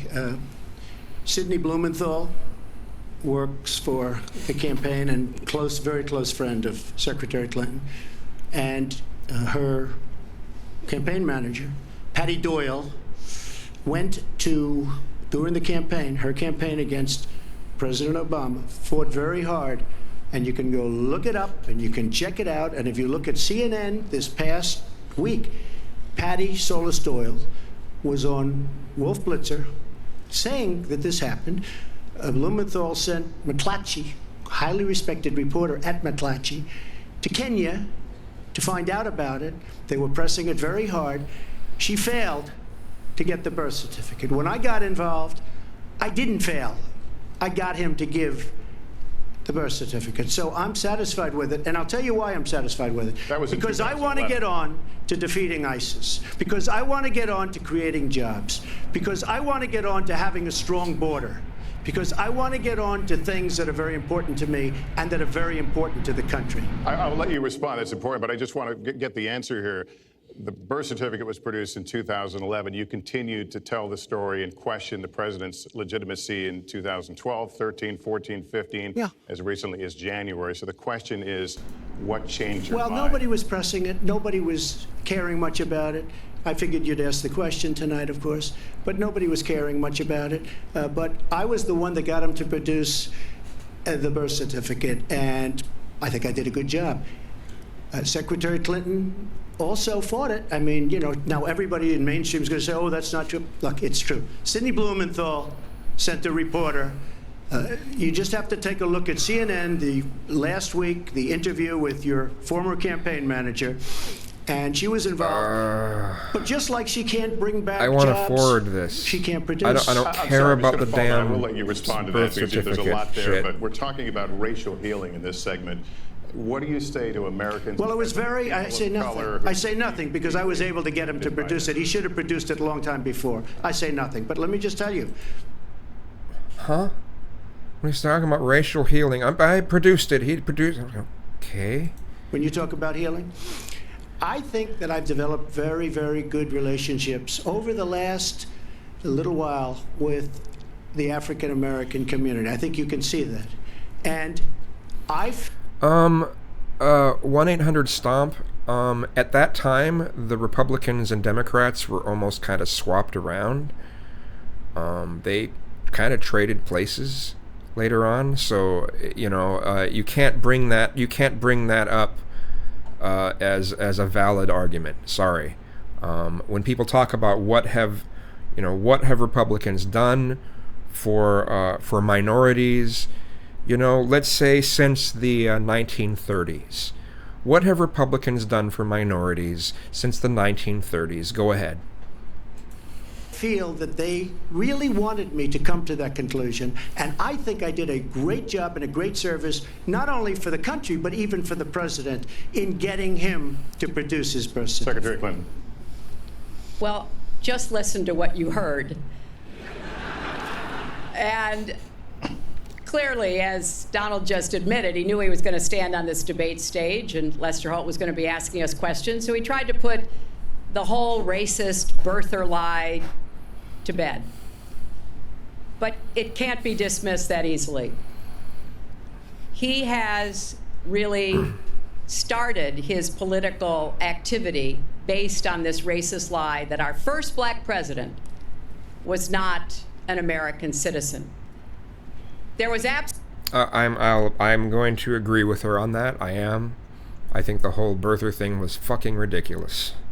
absolutely no evidence for it, but he persisted. He persisted year after year because some of his supporters, people that he was trying to bring into his fold, apparently believed it or wanted to believe it. But remember, Donald started his career back in 1973 being sued by the Justice Department for racial discrimination because he would not rent apartments in one of his developments to African Americans, and he made sure that the people who worked for him understood that was the policy. Wow. Wow.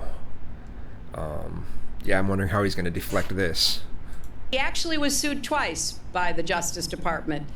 So he has a long record of engaging in racist behavior. And the birther lie was a very hurtful one. You know, Barack Obama is a man of great dignity, and I could tell how much it bothered him and Hey, Harry Hand. Yes, I am still watching it because I have to pause it at certain times to be able to state something without losing what's going on in the debate. So, yes. A bit of the universe had asked about that earlier. But, so yeah, it's going way over time as far as when the debate was actually, had it ended. But this is really the only way to do this, so. annoyed him that this was being touted and used against him. But I like to remember what Michelle Obama said in her amazing speech at our Democratic National Convention. When they go low, we go high. And Barack Obama went high, despite Donald Trump's best efforts to bring him down. Mr. Trump, We went high. Hi there. Hi. you can respond, then we're going to move on I to would the next love to segment. respond. First of all, I got to watch in preparing for this some of your debates against Barack Obama. You treated him with terrible disrespect. And I watched the way you talk now about how lovely everything is and how wonderful you are. It doesn't work that way. You were after him, you were trying to, you even sent out, or your campaign sent out pictures of him in a certain garb, very famous pictures, I don't think you can deny that. But just last week, your campaign manager said it was true. So when you try to act holier than thou, it really doesn't work. It really doesn't. Now, as far as the lawsuit, yes, when I was very young, I went into my father's company, had a real estate company in Brooklyn and Queens, and we, along with many, many other companies throughout the country, it was a federal lawsuit, were sued. We settled the suit with no admission of guilt. It was very easy to do, but they sued many people. I notice you bring that up a lot, and I also notice the very nasty commercials that you do on me in so many different ways, which I don't do on you. Maybe I'm trying to save the money, but frankly, I look at that and I say, isn't that amazing? Because I settled that lawsuit with no admission of guilt. But that was a lawsuit brought against many real estate firms, and it's just one of those things. I'll go on one step further. In Palm Beach, Florida, tough community, a brilliant community, a wealthy community, probably. Man.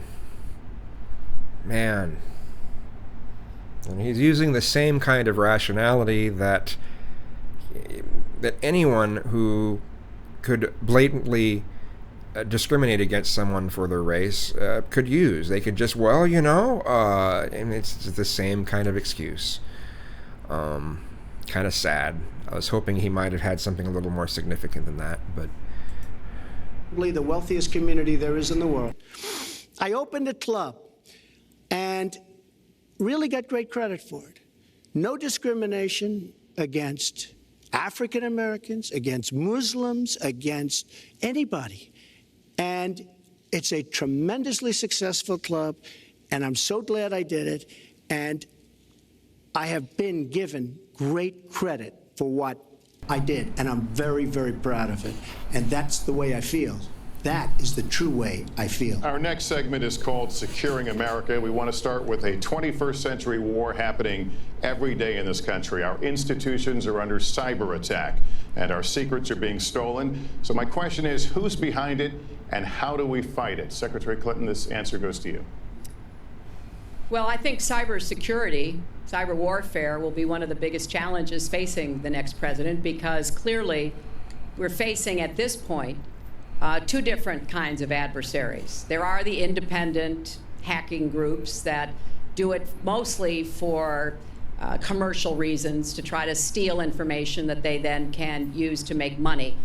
But increasingly, we are seeing cyber attacks coming from states organs of states. The most recent and troubling of these has been Russia. There's no doubt now that Russia has used cyber attacks against all kinds of organizations in our country, and I am deeply concerned about this. I know Donald China has done a lot of interesting cyber attacks too. is very praiseworthy of Vladimir Putin, but Putin is playing a really tough, long game here.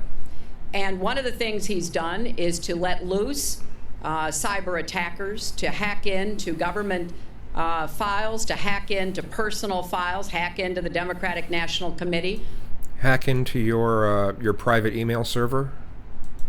And we recently have learned that, that this is one of their preferred. Yes, the Green Machine, we have done cyber attacks too. This country has done its own cyber attacks. Methods of trying to wreak havoc and collect information. We need to make it very clear, whether it's Russia, China, Iran, or anybody else, the United States has much greater capacity. And we are not going to sit idly by and permit state actors to go after our information, our private sector information or our public sector information. And we're going to have to make it clear that we don't want to use the kinds of tools that we have. We don't want to engage in a different kind of warfare, but we will defend the citizens of this country. And your private email server. The Russians need to understand that. I think they've been treating it as almost a probing. How far would we go? How much would we do? And that's why I was so shocked when Donald publicly invited Putin to hack into Americans. That is just unacceptable. It's one of the reasons why 50 now. You mean that he supported the idea of showing your private email server? National security officials who served in Republican administration 2 minutes has expired. have said that Donald is unfit to be the commander-in-chief. It's comments like that that really worry people who understand the threats that we face. Mr. Trump, you have 2 minutes in the same question. One of the main things I don't like about Trump is how he continued to ask, well, why can't we use nukes? Well, why can't we use nukes? Who's behind it? How do we I find do it? want to say that I was just endorsed, and more are coming next week. It'll be over 200 admirals, many of them are here, admirals and generals endorsed me to lead this country. That just happened, and many more are coming. And I'm very proud of it. In addition, I was just endorsed by ICE. They've never endorsed anybody before on immigration. I was just endorsed by ICE. I was just recently endorsed 16,500 Border Patrol agents. So when Secretary Clinton talks about this, I mean, I'll take the admirals and I'll take the generals any day over the political hacks that I see that have led our country so brilliantly over the last 10 years with their knowledge, okay? Because look at the mess that we're in. Look at the mess that we're in. As far as the cyber, I agree to parts of what Secretary Clinton said. We should be better than anybody else, and perhaps we're not. I don't think anybody knows it was Russia that broke into the DNC. She's saying Russia, Russia, Russia, but maybe it was. I mean, it could be Russia, but it could also be China. It could also be lots of other people. It also could be somebody sitting on their bed that weighs 400 pounds, okay? You don't know who broke in to DNC, but what did we learn with DNC? We learned that Bernie Sanders was taken advantage of by your people, by Debbie Wasserman Schultz. Look what happened to her. But Bernie Sanders was taken advantage of. That's what we learned. Now, whether that was Russia, whether that was China, whether it was another country, we don't know. Because the truth is, under President Obama, we've lost control of things that we used to have control over. We came in with the internet, we came up with the internet, and I think Secretary Clinton and myself would agree very much. When you look at what ISIS is doing with the internet, they're beating us at our own game, ISIS. So we have to get very, very tough on cyber and cyber warfare. It is a huge problem. I have a son. He's Trump is saying very, very true things here. 10 years old. He has computers. He is so good with these computers. It's unbelievable. The security aspect of cyber is very, very tough. And maybe it's hardly doable. But I will say we are not doing the job we should be doing. But that's true throughout our whole governmental society.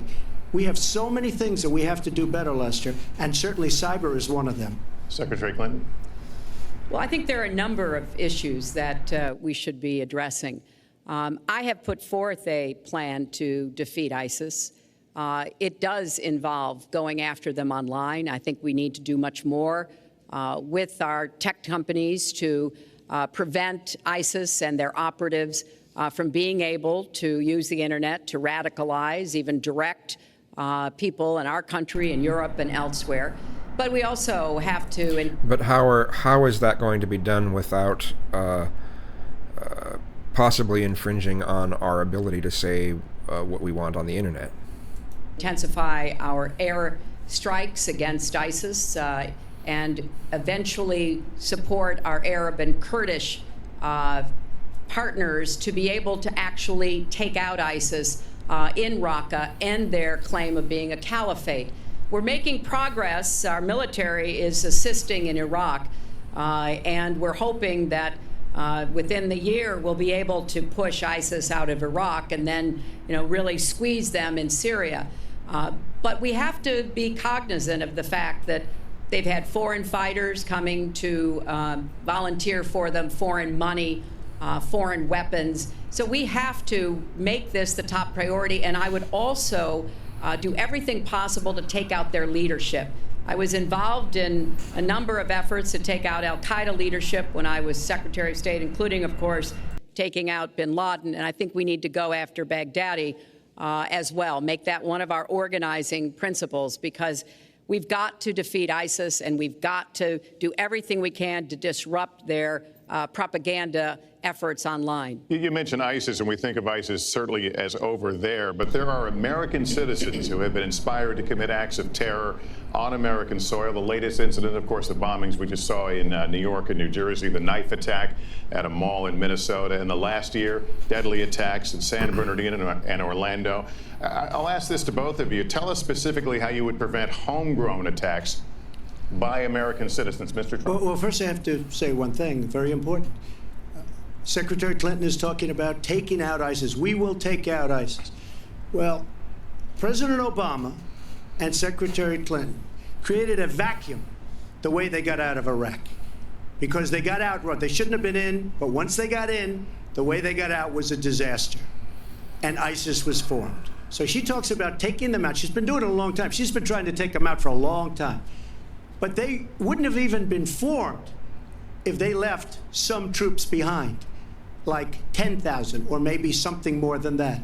And then you wouldn't have had them. Or, as I've been saying for a long time, and I think you'll agree because I said it to you once, had we taken the oil, and we should have taken the oil, ISIS would not have been able to form either, because the oil was their primary source of income. And now they have the oil all over the place, including the oil, a lot of the oil in Libya, which was another one of her disasters. Secretary Clinton. Interesting points. Well, I hope the fact checkers are turning up the volume and really working hard. Yeah, I should check into that further as well. Donald supported the invasion of Iraq. Wrong. That is absolutely Wrong. proved over and over again. Wrong. He actually advocated for the actions we took in Libya and urged that Gaddafi be taken out after actually doing some business with him one time. But the larger point, he says this constantly, is George W. Bush made the agreement about when American troops would leave Iraq, not Barack Obama. And the only way that American troops could have stayed in Iraq is to get an agreement from the then Iraqi government that would have protected our troops. And the Iraqi government would not give that. But let's talk about the question you asked, Lester. The question you asked is, what do we do here in the United States? That's the most important part of this. How do we prevent attacks? How do we protect our people? And I think we've got to have an intelligence surge where we are looking for every scrap of information.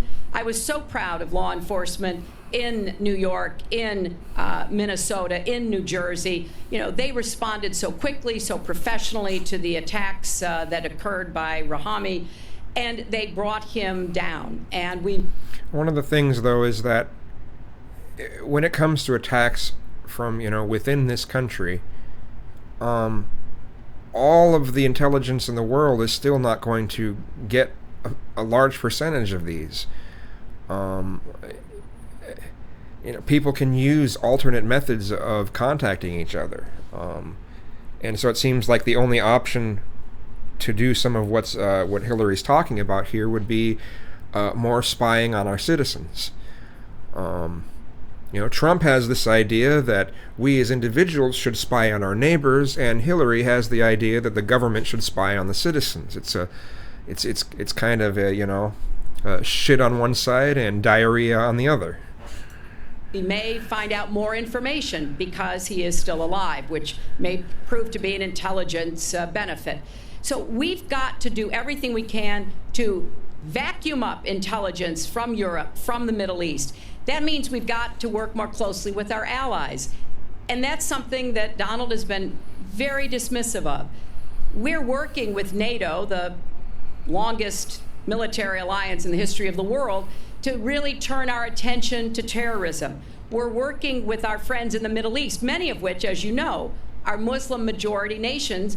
Donald has consistently insulted Muslims abroad, Muslims at home, when we need to be cooperating with Muslim nations and with the American Muslim community. They're on the front lines. They can provide information to us that we might not get anywhere else. They need... Australia News, spy on Muslims. How should we spy? I mean, how... I've seen some people talk about, well, let's put cameras in the mosques, and if they say anything that's kind of hateful, even hateful about different groups of people, we should really get after them for that. And I think to myself, well, should we do the same thing in the Christianity-based churches that say hateful things too? I mean, should we do something about the Westboro Baptist churches? That sort of thing. If we could push this forth evenly and not just apply this to only Muslims, I could maybe see supporting something like that. It's still pretty totalitarian, but if we make it kind of even across different religions, and then we could also see if they're promoting, they're doing politics in a church, and if they are pushing politics in a church, then they should lose their tax-exempt status. Anyway. We need to have close working cooperation with law enforcement in these communities, not be alienated and pushed away, as some of Donald's rhetoric, unfortunately, has led to. Okay, one more thing I want to mention, something that's in the comments. Demonorse. I actually think Trump has been, I don't think he's been incoherent. I think Trump has done relatively well, considering. He's certainly doing a lot better than I thought he would. So I wouldn't say he's incoherent. He's made some bullshit points. He's acted like a used car salesman a bunch of times, but I wouldn't say he's incoherent. Mr. Well, I'd have to respond. Please respond. The Secretary said very strongly about working with. We've been working with them for many years. And we have the greatest mess anyone's ever seen. You look at the Middle East, it's a total mess. Under your direction to a large extent. But you look at the Middle East, you started the Iran deal. That's another beauty, where you have a country that was ready to fall. I mean, they were doing so badly. They were choking on the sanctions, and now they're going to be actually probably a major power. Okay, good night, Hector. Thanks for stopping by. Power at some point pretty soon, the way they're going. But when you look at NATO, I was asked on a major show, what do you think of NATO? And you have to understand, I'm a business person. I did really well, but I have common sense. And I said, well, I'll tell you. I haven't given lots of thought to NATO, but two things. Number one, the 28 countries of NATO, many of them aren't paying their fair share. Number two, and that bothers me because we should be asked, we're defending them, and they should at least be paying us what they're supposed to be paying by treaty and Well, what about rich people and paying their fair share in taxes? You're kind of, yeah, you're being a hypocrite here. contract. And number two, I said, and very strongly, NATO could be obsolete because, and I was very strong on this, and it was actually covered very accurately in the New York Times, which is unusual for the New York Times, to be honest. But I said, they do not focus on terror.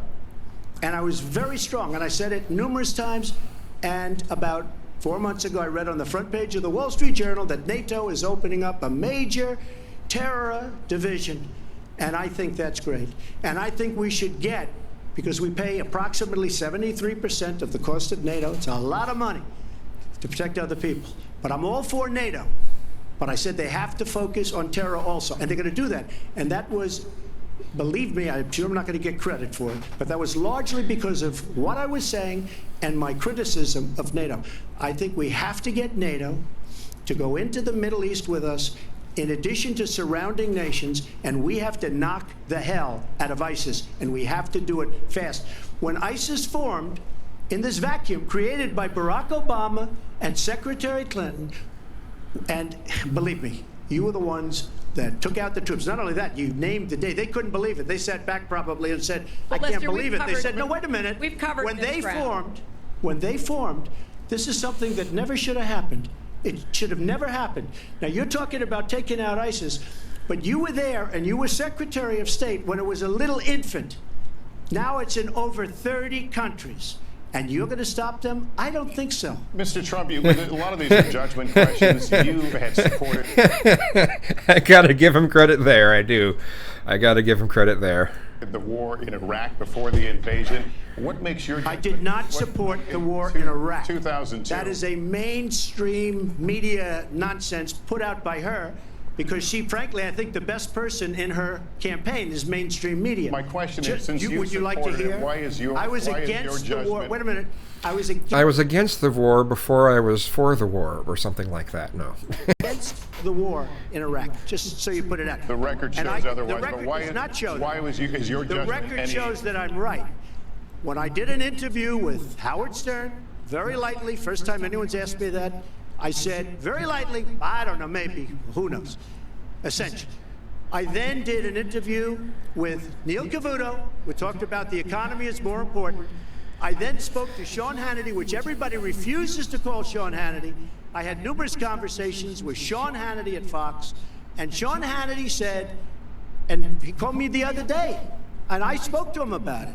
He said you were totally against the war because he was for the war. Why is and your excuse judgment me, better than and that was before the war started. Sean Hannity said very strongly to me and other people, he's willing to say, but nobody wants to call him, I was against the war. He said, you used to have fights with me because Sean was in favor of the war. And I understand that side also, not very much because we should have never been there. But nobody called Sean Hannity. And then they did an article in a major magazine shortly after the war started, I think in '04, but they did an article which had me totally against the war in Iraq. And one of your compatriots said, you know, whether it was before or right after, Trump was definitely, because if you read this article, there's no doubt. But if somebody, and I'll ask the press, if somebody would call up Sean Hannity, this was before the war started, he and I used to have arguments about the war. I said it's a terrible and a stupid thing. It's going to destabilize the Middle East, and that's exactly what it's done. It's been a disaster. My reference was to what you had said in 2002, and my question was, No, why is you your didn't hear what I judgment? said. Why is your judgment any different than Mrs. Clinton? Well, I have much better judgment than she does. There's no question What? about that. I also have a much better What? temperament than she has. You What? What? know, I have a much better. She spent, let me tell you, Just really? Really?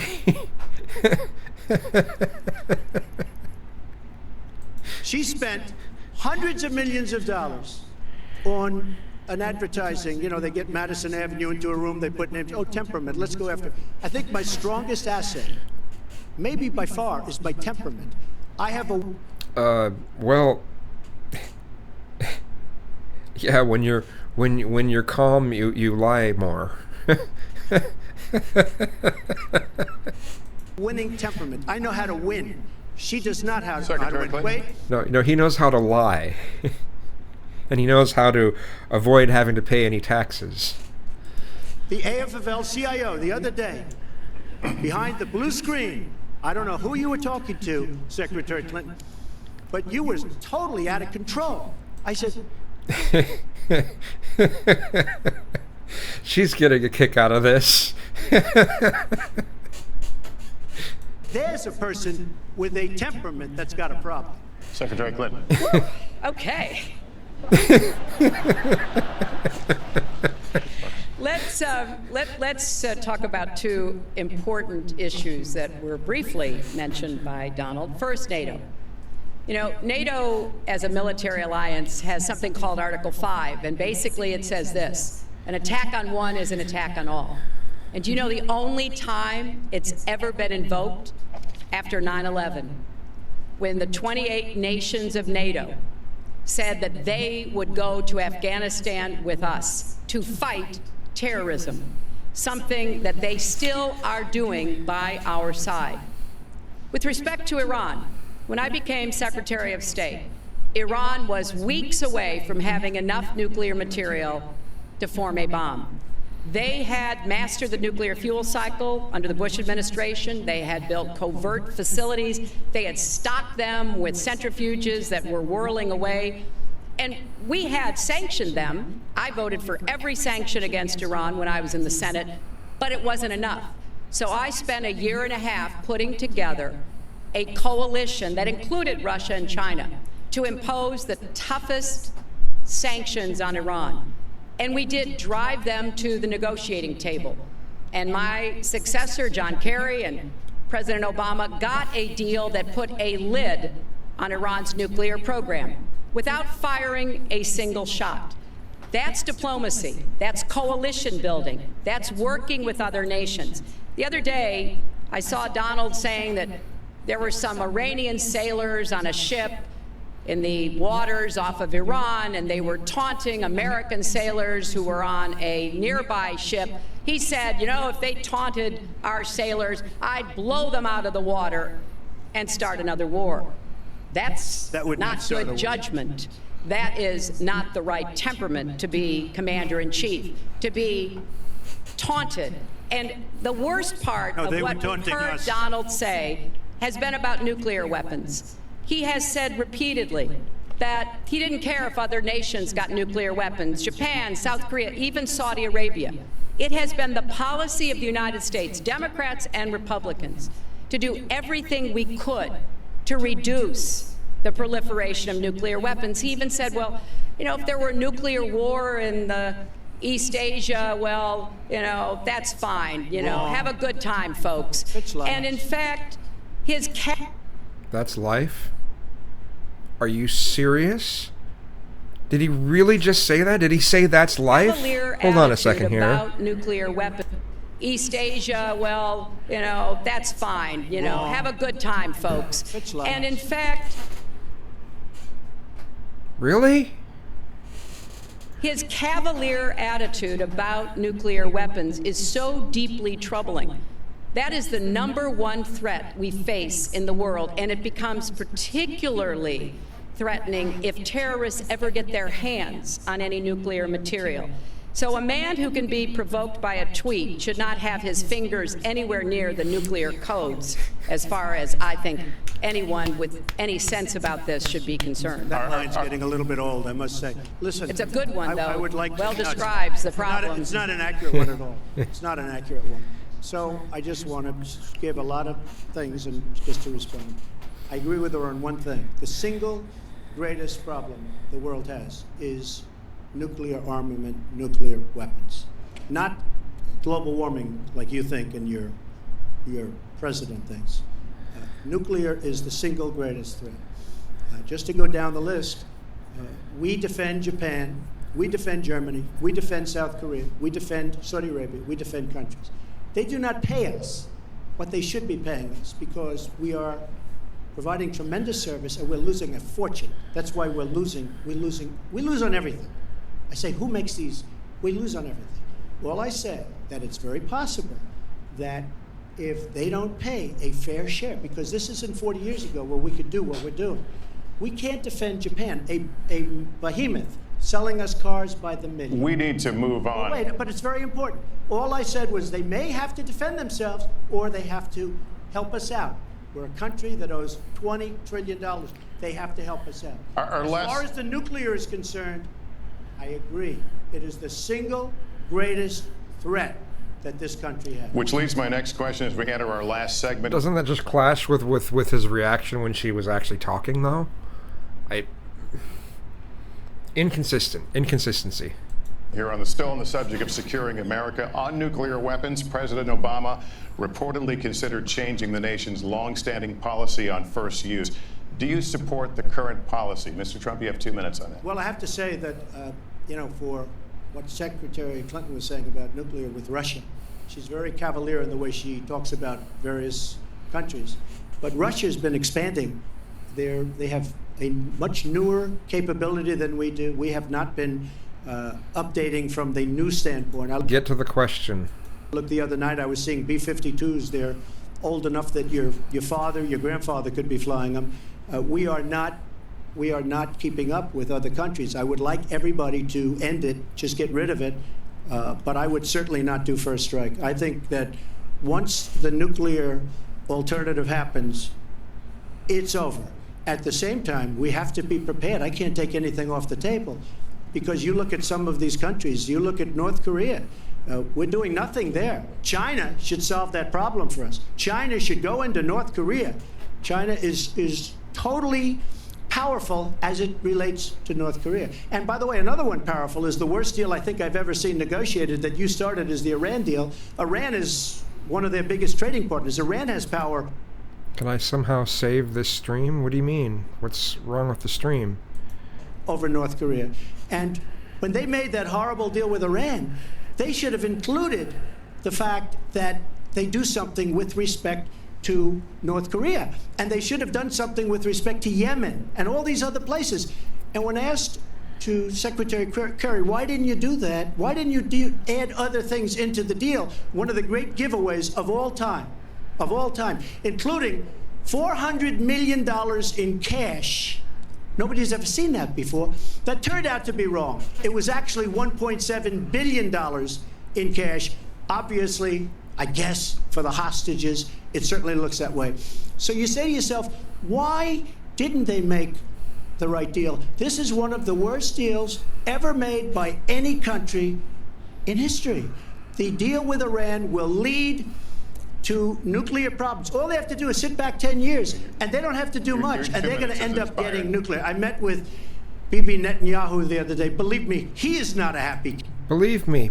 camper. Come on, take another drink now. Right. Mrs. Clinton, Secretary Clinton, you have 2 minutes. Let me start by saying words matter. Words matter when you run for president, and they really matter when you are president. And I want to reassure our allies in Japan and South Korea and elsewhere that we have mutual defense treaties and we will honor them. It is essential that America's word be good. And so I know that this campaign has caused some questioning and some worries on the part of many leaders across the globe. I've talked with a number of them. But I want to, on behalf of myself, and I think on behalf of a majority of the American people, say that, our word is good. It's also important that we look at the entire global situation. There's no doubt that we have other problems with Iran, but personally, I'd rather deal with the other problems having put that lid on their nuclear program than still to be. William H. No, the debates ended a while ago, but because I paused a lot, and I also got about I started 20 minutes late. It's gone. My stream is going way over. So Facing that, and Donald never tells you what he would do. Would he have started a war? Would he have bombed Iran? If he's going to criticize a deal that has been very successful in giving us access to Iranian facilities that we never had before, then he should tell us what his alternative would be. But it's like his plan to defeat ISIS. He says it's a secret plan, but the only secret is that he has no plan. So we need to be more precise in how we talk about these issues. People around the world follow our presidential campaigns so closely, trying to get hints about what we will do. Can they rely on us? Are we going to lead the world with strength and in accordance with our values? That's what I intend to do. I intend to be a leader of our country. You know, I agree that to some degree presidents are smokescreens for the republic, and I think also that corporate America pretty much runs this country. We're living more under an oligarchy than a democratic republic. That people can count on both here at home and around the world. A representative republic. To make decisions that will further peace and prosperity, but also stand up to bullies, whether they're abroad or at home. We cannot let those who would try to destabilize the world, to interfere with American interests and security, to be given any opportunities at all. Is expired. Let's Mr. do Trump, one thing I'd like to say. very quickly. I will go very quickly, but I will tell you that Hillary will tell you to go to her website and read all about how to defeat ISIS, which she could have defeated by never having it, get going in the first place. Right now, it's getting tougher and tougher to defeat them because they're in more and more places, more and more states, more and more nations. Mr. Trump. And it's a big problem. And as far as Japan is concerned, I want to help all of our allies. But we are losing billions and billions of dollars. We cannot be the policeman of the world. We cannot protect countries all over the world where they're not paying us what we need. We have just a few final questions. She doesn't questions. say that because she's got no business ability. We need heart. We need a lot of things. But you have to have some basic ability. And sadly, she doesn't have that. All of the things that she's talking about could have been taken care of during the last 10 years, let's say, while she had great power. But they weren't taken care of. And if she ever wins this race, they won't be taken care of. Mr. Trump, this year, Secretary Clinton became the first I'll have to agree that she's probably not going to take care of these issues. Unfortunately, right-wingers are better at war. Democrats are usually better at trying to stop the war, some sort of a war, but then, as Trump has brought up, sometimes the way that Democrats will stop a war sometimes leaves a vacuum, and blah blah fucking blah. I just wish Republicans ones that have been in office weren't so keen on starting wars in the first place. Woman nominated for president by a major party. Earlier this month, you said she doesn't have, quote, a presidential look. She's standing here right now. What did you mean by that? She doesn't have the look. She doesn't have the... What? What do you mean by she doesn't have the look? Well, she doesn't have the look. It's like defining a word using the very word you're trying to define in the definition. Stamina. I said she doesn't have the stamina. And I don't... No, you've said she doesn't have the look, and you just said it here, too. I believe she does have the stamina. To be president of this country, you need tremendous stamina. The quote was, I just don't think she has a presidential look. Wait a minute, unless you asked me a question. Did you ask me a question? You have to be able to negotiate our trade deals. You have to be able to negotiate, that's right, with Japan, with Saudi Arabia. I mean, can you imagine we're defending Saudi Arabia, and with all of the money they have, we're defending them and they're not paying? All you have to do is speak to them. Wait, you have so many different things you have to be able to do, and I don't believe that Hillary has the stamina. Let's let her respond. Well, as soon as he travels to 112 countries and negotiates a peace deal, a ceasefire, a release of dissidents, an opening of new opportunities in nations around the world, or even spends 11 hours testifying in front of a congressional committee, he can talk to me about stamina. Well said. Well said. I don't think I think it's Trump that doesn't have the stamina for this sort of thing. His entire argument on this was just ridiculous, just rubbish, utter rubbish. I mean, he might have been able to. It would have been a low blow, but he could have went for her health or something like that, and talked about issues about her health, and that would have been more valid than what he just said. The world, let me tell you, Hillary has experience, but it's bad experience. We have made so many bad deals during the last, so she's got experience, that I agree, but it's bad experience. Whether it's the Iran deal that you're so in love with, where we gave them $150 billion back. Well, you know, she still has stamina, so your argument is out the window, Trump. That part of your argument is toast. And now you're trying to move on as if you didn't say what you said earlier.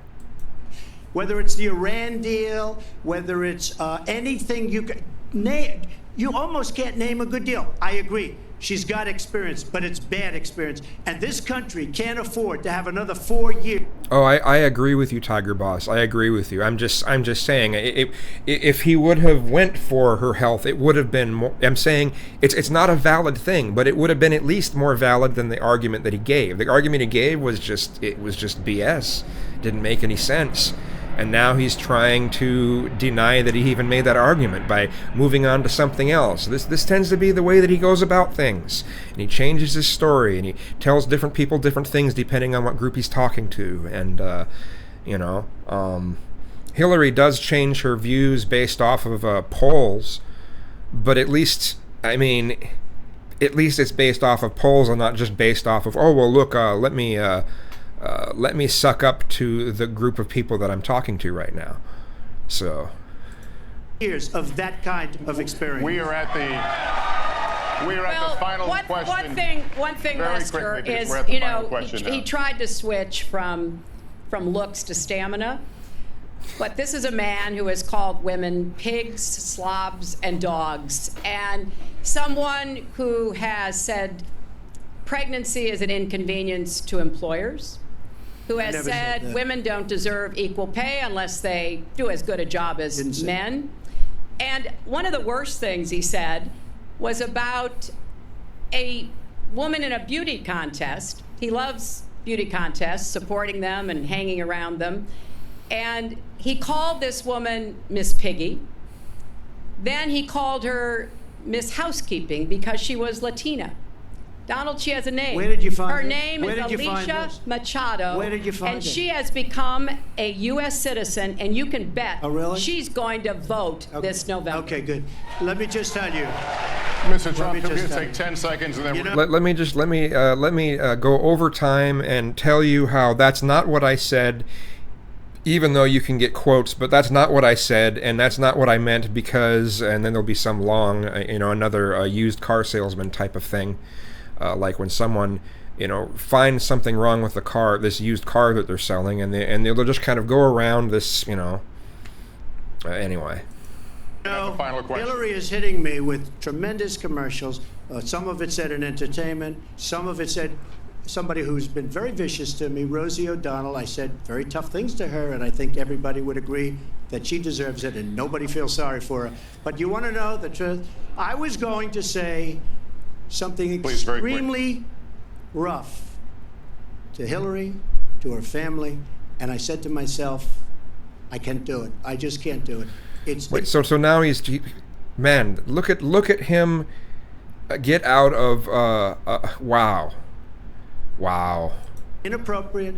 It's not nice. But she spent hundreds of millions of dollars on negative ads on me, many of which are absolutely untrue. They're untrue and they're misrepresentations. And I will tell you this, Lester. Misrepresentations. Quotes are misrepresentations. Okay. So, we can't hold you to the words that you say, so what should we hold you to? The actions, all the bankruptcies? I'm sorry. It's not nice, and I don't deserve that. But it's certainly not a nice thing that she's done. It's hundreds of millions of ads, and the only gratifying thing is I saw the polls come in today, and with all of that money, We over have to move on to 200 the million. Hundreds of millions of ads? $1 billion is spent, and I'm either winning or tied, and I've spent practically nothing. One of you will not win this election. So my final question to you tonight, are you willing to accept the outcome as the will of the voters? Secretary Clinton? Well, I support our democracy. And sometimes you win, sometimes you lose, but Sometimes you feel like a nut, sometimes you don't. I certainly will support the outcome of this election. And I know Donald's trying very hard to plant doubts about it, but I hope the people out there understand this election's really up to you. It's not about us so much as it is about you and your families and the kind of country and future you want. So I sure hope you will get out and vote as though your future depended on it, because I think it does. Mr. Trump, very quickly, the same question. Will you accept the outcome as the will of the voters? I want to make America great again. We are a Is that why you keep putting the loser symbol when you say that? nation that is seriously troubled. We're losing our jobs. People are pouring in to our country. The other day, we were deporting 800 people, and perhaps they passed the wrong button, they pressed the wrong button, or perhaps, worse than that, it was corruption. But these people that we were going to deport for good reason ended up becoming citizens. And it was 800, and now it turns out it might be 1,800, and they don't even know. Will you accept Look, the outcome here's of the the story. election? I want to make America great again. Again, you can say you want to make America great, but America was never great in the way that many of you and many of the Republicans like to shove forth. We've had many problems that we have had to get past. We're still continuing to get past. We have lots and lots of issues, and in the past we had even more issues, things that were truly messed up. And many of the Republicans out there, and it seems you're one of these same people, Trump, that it's like you think the 1950s was the heyday of our society. Well, that's not going to happen again, and trying to push that forth again is, I mean, it would be pushing forth kind of racist, sexist policies. Sorry, but that's just how it is. You know, make America great again. You know, if you took off the again, it would be okay. The again ruins it. I'm going to be able to do it. I don't believe Hillary will. The answer is, if she wins, I will absolutely support her. All right. Well, that is going to do it for us. That concludes our debate for this evening. A spirited one. We covered a lot of ground. Not everything, as I suspected we would. The next presidential debates are scheduled for October 9th at Washington University in St. Louis and October 19th at the University of Nevada, Las Vegas. The conversation will continue. A reminder, the vice presidential debate is scheduled for October 4th at Longwood University in Farmville, Virginia. My thanks to Hillary Clinton and to Donald Trump and to Hofstra University for hosting us tonight. Good night, everyone.